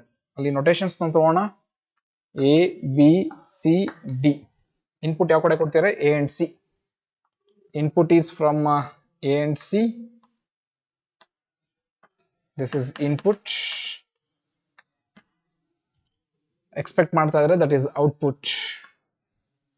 ಔಟ್ಪುಟ್ ನ ಇಲ್ಲಿ ಎಕ್ಸ್ಪೆಕ್ಟ್ ಮಾಡ್ತಾ ಇದ್ದಾರೆ. Load resistor. ಜಸ್ಟ್ ಹಂಗೆ ಅಬ್ಸರ್ವ್ ಮಾಡಿ. ಹಂಗೆ ಅಬ್ಸರ್ವ್ ಮಾಡಿದ್ವಿ ಅಂತಂದ್ರೆ ಇನ್ಪುಟ್ ಕೊಡ್ತಿರೋದು ಎ ಮತ್ತೆ ಸಿಗೆ. ಎ ಮತ್ತೆ ಸಿಗೆ ಕೊಡ್ತಾ ಇದೀವಿ ಅಂತಂದ್ರೆ ಇನ್ಪುಟ್ ಸಪ್ರೇಟ್ ಆಗಿ ತಗೊಂಡ್ವಿ ಅಂತಂದ್ರೆ this is becomes one diode effect. This is becomes one diode effect. ಆಯ್ತಾ? This is becomes D1 and this is becomes D2. Then how many diodes are given? 2 diodes. So 2 diodes ನ observe ಮಾಡಿದ್ವಿ ಅಂತಂದ್ರೆ they are said to be in alternatively forward bias and reverse bias. 2 diodes ಇರೋದು ಯಾವ rectifier ಅಲ್ಲಿ? Full wave rectifier. Therefore, this is a setup of full wave rectifier. Okay, option ಇದೆ ನೋಡಿ, full wave rectifier. Option 2 is the right answer. Note it down and go for next question, question number 18. So go for 18th question. The magnetic flux linked with a coil as the function of time t expressed in seconds is given by the equation phi is equals to 3t square minus 4t plus 9 Weber. Okay, Weber. The magnitude of induced EMF na expect ಮಾಡ್ತಾ ಇದ್ದಾರೆ at a t is equals to how many seconds? 2 seconds. And we know that E is equals to minus d phi by dt. Then make the differentiation ಮಾಡಿದ್ರೆ you will get the value of that equation. So minus d phi by dt ಬರುತ್ತೆ, magnitude ಮಾತ್ರ ತಗೊಳ್ಳಿ, ತೊಂದರೆ ಇಲ್ಲ. magnitude ಮಾತ್ರ ತಗೊಂಡ್ವಿ ಅಂತಂದ್ರೆ minus ಇದು ಪ್ಲಸ್ ಆಗುತ್ತೆ, d phi by dt ಮಾತ್ರ. differentiate this phi with respect to t. 3t square ಏನಾಗುತ್ತೆ 6t ಆಗುತ್ತೆ, minus 4t ಏನಾಗುತ್ತೆ 4 ಆಗುತ್ತೆ. t is equals to 2 substitute ಮಾಡಿದ್ರೆ 6 2s are 12, 12 minus 4 8 ಆಗುತ್ತೆ. Therefore E is equals to 8 volt is the right answer. Option check ಮಾಡ್ಕೊಳ್ಳಿ, 8 volts, that is option 4 is the right answer. Note it down and go for next question, question number 19. Go for 19th question. A capacitor of capacity C1 is charged to a potential of V0. On disconnecting the battery, it is connected with a capacitor of capacity C2 as shown in the figure. The ratio of energies before and after the connection of switch S will be ಅಂತ ಇದೆ. Circuit ಕೊಟ್ಟಿದ್ದಾರೆ, first ನೀವು observe ಮಾಡಿ, switch ಇದೆ. Okay, switch close ಇತ್ತು ಅಂತ ಅನ್ಕೊಳ್ಳಿ. This is the capacitor C1 and this is the capacitor C2. Okay, C1 capacitor connected with potential V0 ಇದೆ and C2 capacitor C2 ಇದೆ and ಸ್ವಿಚ್ ಏನಿದೆಯಪ್ಪ S ಇದೆ. First ಅವರು C1 ಗೆ ಮಾತ್ರ ಏನು ಅಪ್ಲೈ ಮಾಡ್ತಾರೆ, ಪೊಟೆನ್ಶಿಯಲ್ ಅಪ್ಲೈ ಮಾಡ್ತಾರೆ, ಎಷ್ಟು V0. ಆಗ ಇರೋ ಎನರ್ಜಿ U ಅಂತ ಹೇಳ್ತಾ ಇದ್ದಾರೆ. ಸೊ U ಅಂದ್ರೆ initial potential energy, that is you can take it as U1 ಅಂತ ತಗೊಳ್ಳಿ, ತೊಂದರೆ ಇಲ್ಲ. U1 is equals to half C1 V0 square ಆಗುತ್ತೆ. ನೆಕ್ಸ್ಟ್ ಯಾರಿಗೆ ಕನೆಕ್ಟ್ ಮಾಡ್ತಾ ಇದ್ದಾರೆ, C2 ಕನೆಕ್ಟ್ ಮಾಡ್ತಾರೆ ಅಂಡ್ ಸ್ವಿಚ್ ನ ನೀವು ಕ್ಲೋಸ್ ಮಾಡ್ತೀರಾ ಅಂತಂದ್ರೆ then it becomes U2 is equals to, ಆಗ್ಲೂ ಆಫ್ ಬರುತ್ತೆ, ಬಟ್ ನಮಗೆ ಎಕ್ಸ್ಪೆಕ್ಟ್ ಮಾಡ್ತಿರೋದು potential energy U2. With respect to that C2 connect ಮಾಡಿದೀವಿ ಅಂತಂದ್ರೆ ಏನ್ ಬರುತ್ತೆ, C1 square V0 square divided by C1 plus C2 series combination ಆಗುತ್ತೆ. ಸೊ ಸೀರೀಸ್ ಕಾಂಬಿನೇಷನ್ ಗೆ ಫಾರ್ಮುಲಾ ತಗೊಂಡ್ವಿ ಅಂತಂದ್ರೆ ಅವ್ರು U2 ಎಕ್ಸ್ಪೆಕ್ಟ್ ಮಾಡ್ತಿದ್ದಾರೆ. ಸೊ U2 ಬೈ U1 ನ ತಗೊಳ್ಳಿ. Okay, U2 by U1 that is equals to half ಏನಾಗುತ್ತೆ, ಕ್ಯಾನ್ಸಲ್ ಆಗುತ್ತೆ ಅಲ್ವಾ. C1 ಸ್ಕ್ವೇರ್ V0 ಸ್ಕ್ವೇರ್ ಕೂಡ ಏನಾಗುತ್ತೆ, ಕ್ಯಾನ್ಸಲ್ ಆಗುತ್ತೆ. ಓಕೆ, ಡಿವೈಡ್ ಬೈ ಏನ್ ಬರುತ್ತೆ, C1 plus C2 and U1 C1 ಗೆ ಡೈರೆಕ್ಟ್ಲಿ ಪ್ರಪೋರ್ಷನಲ್ ಅಂತಂದ್ರೆ C1 ಡಿನಾಮಿನೇಟರ್ ಬರುತ್ತೆ. C1 ಏನಾಯ್ತು, cancel. Therefore U2 by U1 is equals to C1 divided by C1 plus C2. ಅವ್ರು ಎಕ್ಸ್ಪೆಕ್ಟ್ ಮಾಡ್ತಿರೋದು ಅದನ್ನೇ, the ratio of energies before and after. Before ಅಂದ್ರೆ U2, after ಅಂತಂದ್ರೆ U1 by U2. I am sorry, before and after ಸುಲ್ಟಾ ಮಾಡ್ಬೇಕು. ಇದು after and before ಆಯ್ತು. Before and after ಅಂತಂದ್ರೆ U1 by U2 is equals to C1 plus C2 divided by C1. Before and after option ಇದೆ, C1 plus C2 divided by ಏನಪ್ಪ C1 that is option 4 is the right answer. After to the before ಅಂತ ಕೇಳಿದ್ರೆ ಇದು option ಆಗುತ್ತೆ. After ಮತ್ತೆ before ಇದು ಉಲ್ಟಾ, before and after. Okay, note it down. First ಅಂತ ಗೊತ್ತಾಯ್ತು, before connecting with respect to the disconnecting with battery, after connecting with C2, then ratio ಮಾಡಿದ್ವಿ, you are getting the equation C1 plus C2 divided by C1. Option 4 is the right answer. Okay, note it down and go for next question, question number 20. So go for 20th question. Dot product of two mutually perpendicular vectors is infinity, 0, none of this, 1 ಅಂತ ಇದೆ. ಯಾವ product ಕೇಳಿದ್ದಾರೆ, dot product of two perpendicular vectors. Actual ಆಗಿ ಎರಡು vector ಇದೆ ಅಂತಂದ್ರೆ dot B, A dot B can be written as A B cos theta, but ಇವ್ರು ಹೇಳ್ತಾ ಇದ್ದಾರೆ theta is equals to perpendicular 90. ಇದು ಯಾವ product, dot product. So dot product of two mutually, that cos 90 value ಏನಾಗುತ್ತೆ, 0 ಆಗುತ್ತೆ. Therefore answer is 0. Dot product of two mutually perpendicular vectors is 0. Option 2 is the right answer. 0 is the right answer. Okay, note it down and go for next question, question number 21. So go for 21st question. A circuit containing capacitors C1 and C2 as shown in the figure are in steady state with key K1 closed and K2 is open. At the instant t is equals to 0, if K1 is open and K2 is closed, then the maximum current in the circuit will be, answers should be in ampere ಅಂತ ಇದೆ. Circuit ನ correct ಆಗಿ check ಮಾಡ್ಕೊಳ್ಳಿ, observe ಮಾಡಿ. ಅವ್ರು ಹೇಳ್ತಾ ಇದ್ದಾರೆ this is applied potential of how many volts, 20 volts. with an external resistor R ಇದೆ, and this is connected with an K plug key K1 ಇದೆ, and next this is connected to capacitors, two capacitors which are in series. Okay, next it is connected with an inductor, okay, parallel to C1. L is equals to 0.2 millihenry, and there is an plug key, sorry, K2 is the plug key, K1 is the plug key first. C1 ಕೊಟ್ಟಿದ್ದಾರೆ, C2 ಕೊಟ್ಟಿದ್ದಾರೆ, both are same. ಎಷ್ಟು ಕೊಟ್ಟಿದ್ದಾರೆ? 2 microfarad ಕೊಟ್ಟಿದ್ದಾರೆ, ಇಬ್ರು same. ಇಬ್ರು capacitance same ಇದೆ ಅಂತಂದ್ರೆ ನೀವು ಅಬ್ಸರ್ವ್ ಮಾಡಬೇಕಾದ್ರಲ್ಲಿ ಅಪ್ಲೈ ಮಾಡೋ 20 ವೋಲ್ಟ್ಸ್ ಅಲ್ಲಿ ಈಕ್ವಲ್ ಡಿಸ್ಟ್ರಿಬ್ಯೂಟ್ ಆಗುತ್ತೆ. ಅಂದ್ರೆ C1 ಗೆ ಆಕ್ಟ್ ಆಗೋ ವೋಲ್ಟೇಜ್ ಇದೆಯಲ್ಲ, ದಟ್ ಈಸ್ 10 ವೋಲ್ಟ್ಸ್ ಆಗುತ್ತೆ. C2 ಗೆ ಆಕ್ಟ್ ಆಗೋದು ಎಷ್ಟಾಗುತ್ತೆ? 10 ವೋಲ್ಟ್ಸ್ ಆಗುತ್ತೆ, because both are capacitance same. C1 is equals to C2. C1 is equals to C2. K1 close ಮಾಡಿದ್ರು, K2 ಓಪನ್ ಇತ್ತು, ಕರೆಂಟ್ C1 ಅಲ್ಲಿ ಮಾತ್ರ ಪಾಸ್ ಆಗ್ತಾ ಇತ್ತು. ನೆಕ್ಸ್ಟ್ K1 ಕ್ಲೋಸ್ ಮಾಡಿರೋದನ್ನ ಓಪನ್ ಮಾಡ್ತಾರೆ, K2 ಓಪನ್ ಇರೋದನ್ನ ಕ್ಲೋಸ್ ಮಾಡ್ತಾರೆ ಅಂತಂದ್ರೆ ಇಲ್ಲಿ ಕರೆಂಟ್ ಎಷ್ಟು ಪಾಸ್ ಆಗುತ್ತೆ ಅಂತ ಕೇಳ್ತಾರೆ. ಐ ಎಷ್ಟು ಪಾಸ್ ಆಗುತ್ತೆ? ಸೊ ಇಲ್ಲಿ ಎಷ್ಟು ಪಾಸ್ ಆಗುತ್ತೆ? ಇಲ್ಲೂ ಅಷ್ಟೇ ಪಾಸ್ ಆಗುತ್ತೆ. ಕರೆಕ್ಟಾ? Because they are in series combination. ಆಮೇಲೆ ಇಲ್ಲೂ ಅಷ್ಟೇ ಕರೆಂಟ್ ಪಾಸ್ ಆಗುತ್ತೆ. ಹಂಗೆ ಕರೆಂಟ್ ಬೇಕು ಅಂತಂದ್ರೆ ಒಂದು energy with respect to this capacitor, energy with respect to the inductor, ಇದನ್ನ ತಗೊಂಡ್ರೆ ಸಾಲ್ವ್ ಆಗುತ್ತೆ. ಯಾಕೆ ಸರ್ ಅಂದ್ರೆ energy through the capacitor and energy through the inductor ನ ತಗೊಂಡೆ ಅಂತಂದ್ರೆ ಫಾರ್ಮುಲಾ ಏನ್ ಬರುತ್ತೆ? Half into CV square is equals to half into LI square ಬರುತ್ತೆ. ಹಾಫ್ ಆಫ್ ಏನಾಯ್ತು? ಕ್ಯಾನ್ಸಲ್. ಯಾಕಂದ್ರೆ ಸಿ ಗೊತ್ತು, ಎಲ್ ಗೊತ್ತು, ವಿ ಗೊತ್ತು, ಐ ಬೇಕು ನಮಗೀಗ. ಅದಕ್ಕೆ ಏನ್ ಮಾಡ್ತೀನಿ? I square is equals to CV square divided by L. So I is equals to root of C by L into V. So I is equals to root of C ಹೇಳುತ್ತೆ ಎಷ್ಟು? 2 microfarad, 2 into 10 to the power of -6 micro. And ಎಲ್ಲಿ ಹೇಳುತ್ತೆ? 0.2 into 10 to the power of -3. ಅದನ್ನ ನೀವು ಬರ್ಕೋಬಹುದು 2 into 10 to the power of -4 ಅಂತ. 2 ಏನಾಯ್ತು? Cancel. V ಎಷ್ಟಿದೆ? 10 ಇದೆ. Then I is equals to -4 ಮೇಲೆ ಹೋದ್ರೆ +4 ಆಗುತ್ತೆ, +4 -6 -2, -2 ಹೊರಡೋದ್ರೆ -1. ಇಲ್ಲಿ ಎಷ್ಟಿದೆ? +1. -1 +1 ಏನಾಯ್ತು? ಕ್ಯಾನ್ಸಲ್. ಓಕೆ, ಉಳ್ಕೊಳ್ಳೋದೇನು ಮಾತ್ರ? 1. Therefore your answer is how many ampere? 1 ampere is the right answer. Option check ಮಾಡ್ಕೊಳ್ಳಿ. Option 1 is the right answer, 1 ampere.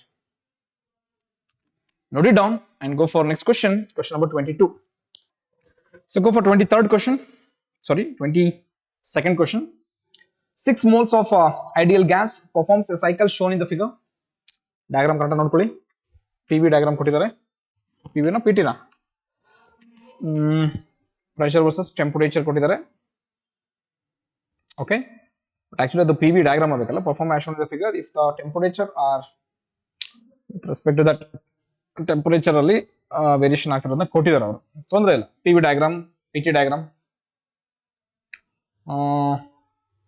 ಇಲ್ಲಿ ವೆಲಾಸಿಟಿ ಸಾರಿ ವಾಲ್ಯೂಮ್ ಏನಾಗಿರುತ್ತೆ? ಕಾನ್ಸ್ಟೆಂಟ್ ಆಗಿರುತ್ತೆ ಅಷ್ಟೇ. PT ತಗೊಂಡಿದ್ದಾರೆ ಅಂತ ನೋಡೋಣ. 6 moles ಕೊಟ್ಟಿದ್ದಾರೆ, n is equals to 6 ಕೊಟ್ಟಿದ್ದಾರೆ.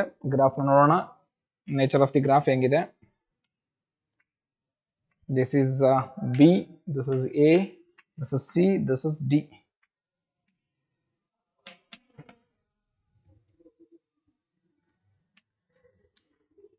ಈ ತರ ಕೊಟ್ಟಿದ್ದಾರೆ ಅಲ್ವೇನ್ರಿ? ಏನ್ ಎಕ್ಸ್ಪೆಕ್ಟ್ ಮಾಡ್ತೀರಿ ನೋಡಿ, ಏನೇನು ವ್ಯಾಲ್ಯೂಸ್ ಕೊಟ್ಟಿದ್ದಾರೆ ಫಸ್ಟ್ ನೋಡ್ಕೊಂಡು. Temperature TA is equals to 600 kelvin ಕೊಟ್ಟಿದ್ದಾರೆ, and TB is equals to 800 kelvin ಕೊಟ್ಟಿದ್ದಾರೆ. TC is equals to 2200 kelvin ಕೊಟ್ಟಿದ್ದಾರೆ, and TD is equals to 1200 kelvin ಕೊಟ್ಟಿದ್ದಾರೆ. So they are expecting that the work done per cycle is, work done calculate ಮಾಡ್ತೀರಾ. ಒಂದು ತಿಳ್ಕೊಳ್ಳಿ, work done with respect to this work done due to AB is equals to 0 because volume is constant. Next work done with CD ಇದೆಯಲ್ಲ, ಅದು ಕೂಡ ಏನಾಗುತ್ತೆ? 0 because volume is constant. So when you go with ಯಾವ diagram? PV diagram ತಗೊಂಡು. Next point ಏನು ಅಂತಂದ್ರೆ, ಇನ್ನು work done ಇರೋದು B ಇಂದ C ಗೆ ಮಾತ್ರ. ಸೊ work done due to BC ಬೇಕು ಅಂತಂದ್ರೆ N into R, TC minus TB. Work done due to AD ಅಂತ ತಗೊಂಡ್ರೆ AD is nothing but NR. Okay, TA minus TD ಇದನ್ನ ತಗೋಬೇಕು, ಕ್ಯಾಲ್ಕುಲೇಟ್ ಮಾಡ್ಕೋಬೇಕು. ನಂಬರ್ ಆಫ್ ಮೋಲ್ಸ್ ಅಂತೂ 6 ಇದೆ. ಆಮೇಲೆ ಇಲ್ಲಿ N is equals to 6R ಆಗುತ್ತೆ, ಇದು 6R ಆಗುತ್ತೆ. Okay, WBC TC minus TD ಇದೆಯಲ್ಲ, work done NRT formula. TC value ಎಷ್ಟಿದೆ? 2200 ಇದೆ. So 6R into 2200 minus TB ಎಷ್ಟು? 800 2200 ಅಲ್ಲಿ 800 ಮೈನಸ್ ಆಯ್ತು ಅಂತಂದ್ರೆ 1400 ಬರುತ್ತೆ. ಕರೆಕ್ಟಾ? ಸೊ 1400 ವ್ಯಾಲ್ಯೂ ಬಂತು. ದಟ್ ಈಸ್ ಈಕ್ವಲ್ಸ್ ಟು ಇಲ್ಲಿ 6R ಆಗಿರಲಿ, TA minus TD, TA minus TD or TD minus TA ಅದು ಮೈನಸ್ ಆಗುತ್ತೆ, ಹಾಗೆ ಮೈನಸ್ ಆಗುತ್ತೆ, ಮೈನಸ್ ಇಂಟು ಮೈನಸ್ ಪ್ಲಸ್ ಆಗುತ್ತೆ. ಸೊ ಅದನ್ನ ಸಬ್ಟ್ರಾಕ್ಟ್ ಮಾಡಿದ್ರೆ 600 ಬರುತ್ತೆ. ಇವರು ಎಕ್ಸ್ಪೆಕ್ಟ್ ಮಾಡ್ತಿರೋದಿನ್ನ ಟೋಟಲ್ ವರ್ಕ್ ಡನ್ ಕ್ಯಾಲ್ಕುಲೇಟ್ ಮಾಡಕ್ ಹೇಳ್ತಾರೆ. So total work done answer ಕೇಳ್ತಾರೆ, ಯಾವ್ದ್ರಲ್ಲಿ ಇರಬೇಕು ಅಂತ ಹೇಳ್ತಾರೆ, ಕಿಲೋ ಜೋಲ್ಸ್ ಅಲ್ಲಿ ಇರಬೇಕು ಅಂತ ಹೇಳ್ತಾ ಇದ್ದಾರೆ, kilojoules. So net work done ಬೇಕು ಅಂತಂದ್ರೆ ಎರಡನ್ನು ಆಡ್ ಮಾಡಿ. Net work done is equals to WBC plus WAD ಎರಡನ್ನು ಆಡ್ ಮಾಡಿದ್ರೆ ಏನ್ ಕಾಮನ್ ತಗೋತೀಯ? 6R ಕಾಮನ್ ತಗೋತೀಯ. 1400 ಪ್ಲಸ್ 600 ಎಷ್ಟಾಗುತ್ತೆ? 2000 ಆಗುತ್ತೆ. 2000 ಆಯ್ತು ಅಂತಂದ್ರೆ 2000 ಇಂಟು R, 6 ಇಂಟು 2 12 ಆಗುತ್ತೆ. That is 12,000 into R, that is 8.314. ಇದನ್ನ ನೀನೇನ್ ಬರ್ಕೋಬಹುದು? 12 into 8.314 into 10 to the power of 3. Okay, 8.314 6 into 2000 ಆಗುತ್ತಾನೆ ಇದು? ಎಸ್, 1400 ವ್ಯಾಲ್ಯೂ ಸರಿ ಇದೆ. 8 point work done minus 3600 R ಆಗುತ್ತೆ. 600 ಮೈನಸ್ R ಸರಿ ಇದೆಯಪ್ಪ. 600 ಮೈನಸ್ 1200 600 R ಆಗುತ್ತೆ. ಸರಿ ಇದೆ, ಕ್ಯಾಲ್ಕುಲೇಟ್ ಮಾಡ್ಕೊಳ್ಳಿ. ಸ್ಟೆಪ್ಪಲ್ಲಿ ಕ್ಯಾಲ್ಕುಲೇಟ್ ಮಾಡ್ಕೊಂಡ್ರೆ ವರ್ಕ್ ಡನ್ ಇಲ್ಲಿ ಮೈನಸ್ಸೇ ಬರುತ್ತೆ. ಇಲ್ಲಿ ನಾವೇನ್ ಮಾಡ್ತೀವಿ ಅಂದ್ರೆ ಇಲ್ಲೊಂದು ಸಣ್ಣ ಮಿಸ್ಟೇಕ್ ಮಾಡಿದ್ವಿ. TA ಮೈನಸ್ TD ಮಾಡಿದ್ರೆ ಇದು ಮೈನಸ್ ಆಗುತ್ತೆ, ಈ ವ್ಯಾಲ್ಯೂ ಮೈನಸ್ ಆಗುತ್ತೆ. ಅಂದ್ರೆ ಇಲ್ಲಿ ಪ್ಲಸ್ ಅಂತ ತಗೊಂಡ್ವಿ ಅಂತಂದ್ರೆ ಇಲ್ಲಿ ವ್ಯಾಲ್ಯೂ ಏನಾಗುತ್ತೆ? ಮೈನಸ್ ಆಗುತ್ತೆ. ಇದು ಪ್ಲಸ್ ಅಂತ ತಗೊಂಡಿದ್ವಲ್ಲ, ಇಲ್ಲಿ ಮೈನಸ್ ಆಗುತ್ತೆ. ಅಂದ್ರೆ 2000 ಬರಲ್ಲ. 1400 ಮೈನಸ್ 600 ಅಂತಂದ್ರೆ ಅದು ಮತ್ತೆ 600 ಮೈನಸ್ ಆದ್ರೆ 800 ಬರುತ್ತೆ. 800 ಇಂಟು 6 8 6 4800 ಇಂಟು 8.314. ಈಗ 4800 ನ ಏನಂತ ಬರ್ಕೋಬಹುದು? 4.8 ಅಂತ ಬರ್ಕೋಬಹುದು. 4.8 ಇಂಟು 8.314. ಯಾಕೆ ಸರ್ ಅಂದ್ರೆ ಕಿಲೋ ಜೋಲ್ಸ್ ಬೇಕು, 10 to the power of 3 ಆಗುತ್ತೆ. So 4.8 into 8.314 ಮಾಡಿದ್ರೆ that value is almost roughly equals to 4.8 ನ 5 ಅಂತ ತಗೊಂಡ್ರೆ 8 5 is 40 ಆಗುತ್ತೆ. Therefore my answer is 40 kilojoule. 40 kilojoule. Option ನೋಡ್ಕೊಳ್ಬೇಕಾದ್ರೆ ಇದೆಯಾ ಅಂತ ಹೇಳಿ.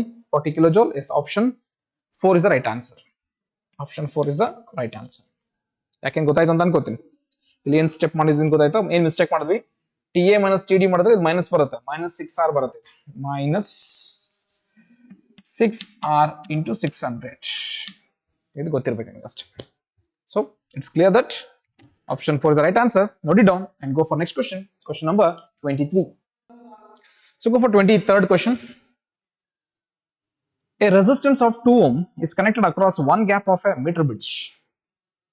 Okay, just I will write it the meter bridge. Practicals cancel ಆಗಿರೋದ್ರಿಂದ ನಿಮಗೆ ರಿಸಲ್ಟ್ ಕೂಡ ಕ್ಯಾನ್ಸಲ್ ಆಗಿರೋದ್ರಿಂದ ಪ್ರಾಕ್ಟಿಕಲ್ಸ್ ಎಕ್ಸ್ಪೆರಿಮೆಂಟ್ ಮರ್ತೋಗಿರ್ಬೋದು, ಬಟ್ ಸ್ವಲ್ಪ ನೆನ್ಪಿಟ್ಕೊಂಡಿರಿ. ಓಕೆ, 1 ಮೀಟರ್ ಇಟ್ಕೊಂಡಿರ್ತಾರೆ ಇಲ್ಲಿ. 1 ಮೀಟರ್ ಅವ್ರು ಹೇಳ್ತಾ ಇದ್ದಾರೆ 2 ohm ರೆಸಿಸ್ಟೆನ್ಸ್ ಹೇಳ್ತಾ ಇದ್ದಾರೆ. Okay, a resistance of 2 ohm is connected across one gap of the meter bridge and an unknown resistance. Okay, ಒಂದು 2 ohm ನ ಕನೆಕ್ಟ್ ಮಾಡಿದ್ದಾರೆ, ಇದು unknown resistance x ಅನ್ನು ತಗೋತೀವಿ. Greater than 2 ohm is connected across the other gap. Next ಒಂದು gap ಅಲ್ಲಿ ಏನ್ ಮಾಡ್ತಿದ್ದಾರೆ, ಮತ್ತೆ ಅದಕ್ಕಿಂತ ಜಾಸ್ತಿ, ಎಷ್ಟೊಂದು ಗೊತ್ತಿಲ್ಲ, ಗ್ರೇಟರ್ ದ್ಯಾನ್ 2 ohm ಕನೆಕ್ಟ್ ಮಾಡ್ತಾ ಇದ್ದಾರೆ. When these resistance are interchanged, the balance point shifts by 20 cm. Neglecting any corrections, the unknown resistance x ನ ಕ್ಯಾಲ್ಕುಲೇಟ್ ಮಾಡಕ್ಕೆ ಹೇಳ್ತಾರೆ. ಸೊ ಫಸ್ಟ್ ಕಂಡೀಷನ್ x ಇದ್ದಾಗ ಅಲ್ಲಿ ಬ್ಯಾಲೆನ್ಸಿಂಗ್ ಲೆಂತ್ ನನಗೆ ಗೊತ್ತಿಲ್ಲ ಎಷ್ಟೋ ಇದೆ, ಇದು ಗ್ಯಾಲೋಮೀಟರ್ ಬರುತ್ತೆ, L ಅಂತ ಇದೆ ಅಂತ ಅನ್ಕೋಣ. ಅವಾಗ ಇಲ್ಲೇನಾಗುತ್ತೆ, L ಮೈನಸ್ 100 ಆಗುತ್ತೆ. ಸಾರಿ, 100 ಮೈನಸ್ L ಆಗುತ್ತೆ. 100 minus L. Balancing point formula ಗೊತ್ತಿದೆ, P by Q is equals to R by S. Wheatstone bridge ನ balancing condition, because this metre bridge works with the principle of balancing condition of Wheatstone bridge. ಅವ್ರು ಹೇಳ್ತಾ ಇದಾರೆ P value 2 ಅಂತ ತಗೊಂಡ್ವಿ and Q value X ಅಂತ ತಗೊಂಡ್ರೆ, R value L ಅಂತ ತಗೋತೀಯ and this value 100 minus L ಆಗುತ್ತೆ. ದೆನ್ ಫಾರ್ಮುಲಾ ಏನ್ ಬರ್ಕೋಬಹುದಾಗಿದ್ರೆ 2 by X equals L divided by 100 minus L. This is equation number 1. Next ಇದನ್ನ ಶಿಫ್ಟ್ ಮಾಡ್ತಾರೆ, ಇಂಟರ್ಚೇಂಜ್ ಮಾಡ್ತಾರೆ. ಇಂಟರ್ಚೇಂಜ್ ಮಾಡಿದಾಗ x/2 ಆಗುತ್ತೆ. ಆಗ ಅವ್ರು ಹೇಳ್ತಾರೆ that balancing length shift by 20. So 100 minus L plus 20. ಅವಾಗ ಹೇಳ್ತಾರೆ this x is greater than 2 ಆಗುತ್ತೆ. This is equation number 2. ಇದು ಫಸ್ಟ್ ಕಂಡೀಷನ್ ಅವ್ರು ಕೊಟ್ಟಿರೋದನ್ನ ನಾವು ಚೆಕ್ ಮಾಡ್ಕೋಬೇಕು. ಈಗ x ಬೇಕು ಅಂತ ಹೇಳ್ತಾ ಇದ್ದಾರೆ. x ಬೇಕು ಅಂದ್ರೆ ಏನ್ ಮಾಡಬೇಕು, ಈಕ್ವೇಶನ್ 1 ಮತ್ತೆ ಈಕ್ವೇಶನ್ 2 ನ ಡಿವೈಡ್ ಮಾಡ್ಕೊಳ್ಳಿ ಅಷ್ಟೇ. ಸಾಲ್ವ್ ಮಾಡಕ್ಕೆ ಈಸಿ ಆಗುತ್ತೆ. 2/x ಇದೆ ಇಂಟು x/2 ಆಗುತ್ತೆ. That is equals to L divided by 100 minus L ಆಗುತ್ತೆ and 100 minus L plus 20 divided by L plus 20 ಆಗುತ್ತೆ. x ಕ್ಯಾನ್ಸಲ್, ಇದೆಷ್ಟಾಗುತ್ತೆ 2 ಕ್ಯಾನ್ಸಲ್ 1 ಆಗುತ್ತೆ. 1 ಆಗುತ್ತೆ ಅಂದ್ರೆ ಈ ಕಡೆ ಬರುತ್ತೆ, ಅದ ಕಡೆ ಅಷ್ಟೇ ಅಲ್ಲಿ ಹೋಗ್ಕೊಳ್ಳುತ್ತೆ. ಏನ್ ಮಾಡೋಣ, 100 minus L plus 20 that is equals to L into 100 minus L minus 20. Multiply ಮಾಡ್ಕೊಂಡ್ರೆ ಆಯ್ತು. 100 L plus 100 into 20 2000.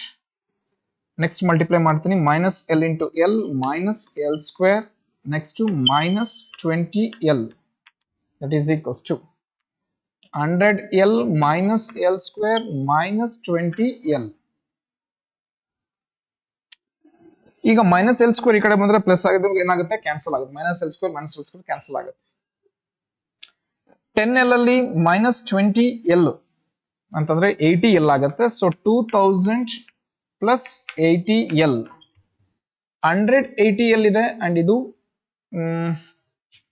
20 minus 20L ಅಂತಂದ್ರೆ minus 80. ಇದು 80L ಆಗುತ್ತೆ. ಕರೆಕ್ಟ್ ಅಪ್ಪ? ಸೊ 80L ನ ಕಾಮನ್ ತಗೊಂಡ್ರೆ ಈ ಕಡೆ ಏನಾಗ್ಬಿಡುತ್ತೆ, ಕ್ಯಾನ್ಸಲ್ ಆಗ್ಬಿಡುತ್ತೆ. ಇದರಲ್ಲಿ L ಸ್ಕ್ವೇರ್ 180 8000. ಎಲ್ಲಾದ್ರೂ ಮಿಸ್ಟೇಕ್ ಮಾಡಿದ್ರೆ ಚೆಕ್ ಮಾಡ್ಕೊಳ್ಳಿ, ಕ್ಯಾಲ್ಕುಲೇಷನ್ ಸರಿ ಇದೆಯಾ ಒಂದ್ಸಲ ಚೆಕ್ ಮಾಡ್ಕೊಳ್ಳಿ. Minus L plus 20. ಕ್ಯಾಲ್ಕುಲೇಷನ್ ಸಣ್ಣ ಮಿಸ್ಟೇಕ್ ಆದ್ರೆ ಮಾತ್ರ ಈ ತರ ಮಿಸ್ಟೇಕ್ ಆಗುತ್ತೆ. ನೋಡೋಣ ಏನಾದ್ರು ಬೇರೆ ಕ್ಯಾಲ್ಕುಲೇಷನ್ ತಪ್ಪು ಮಾಡಿದ್ವಿ ಅಂತೇಳಿ. ಎಲ್ಲೂ ಸರಿ ಇದೆಯಾ? ಸರಿ ಇದೆ. 100 minus L minus 20 L multiply ಆಗಿದೆ. 100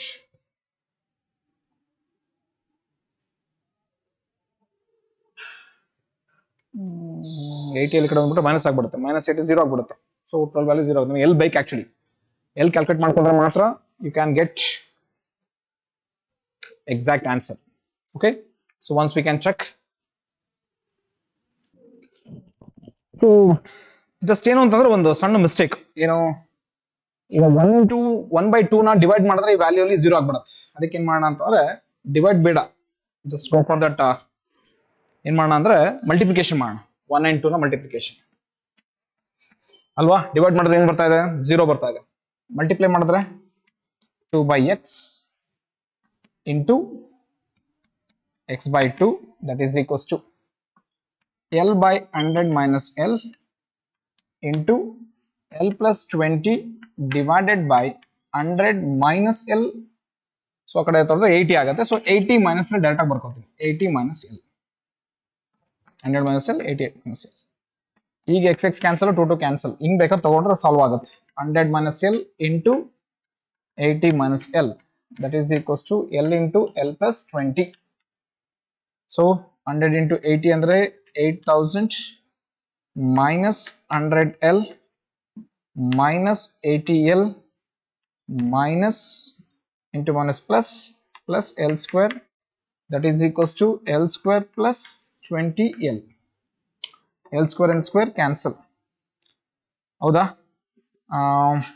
ಇಲ್ಲಿ 8L ಆಗುತ್ತಾ, 80L ಆಗುತ್ತಾ? ಇದು 80L ಇದೆ, ಸಾರಿ 80L. ಸೊ minus 100 minus 80 ಅಂದ್ರೆ minus 180. So 8000 minus 180L is equals to 20L. minus 180 ಆ ಕಡೆ ಹೋದ್ರೆ ಏನಾಗುತ್ತೆ? So 8000 is equals to 200L. 2 zeros cancel. 2 1s are 2 40s are. So L is equals to ಎಷ್ಟು ಬಂತಪ್ಪ? 40.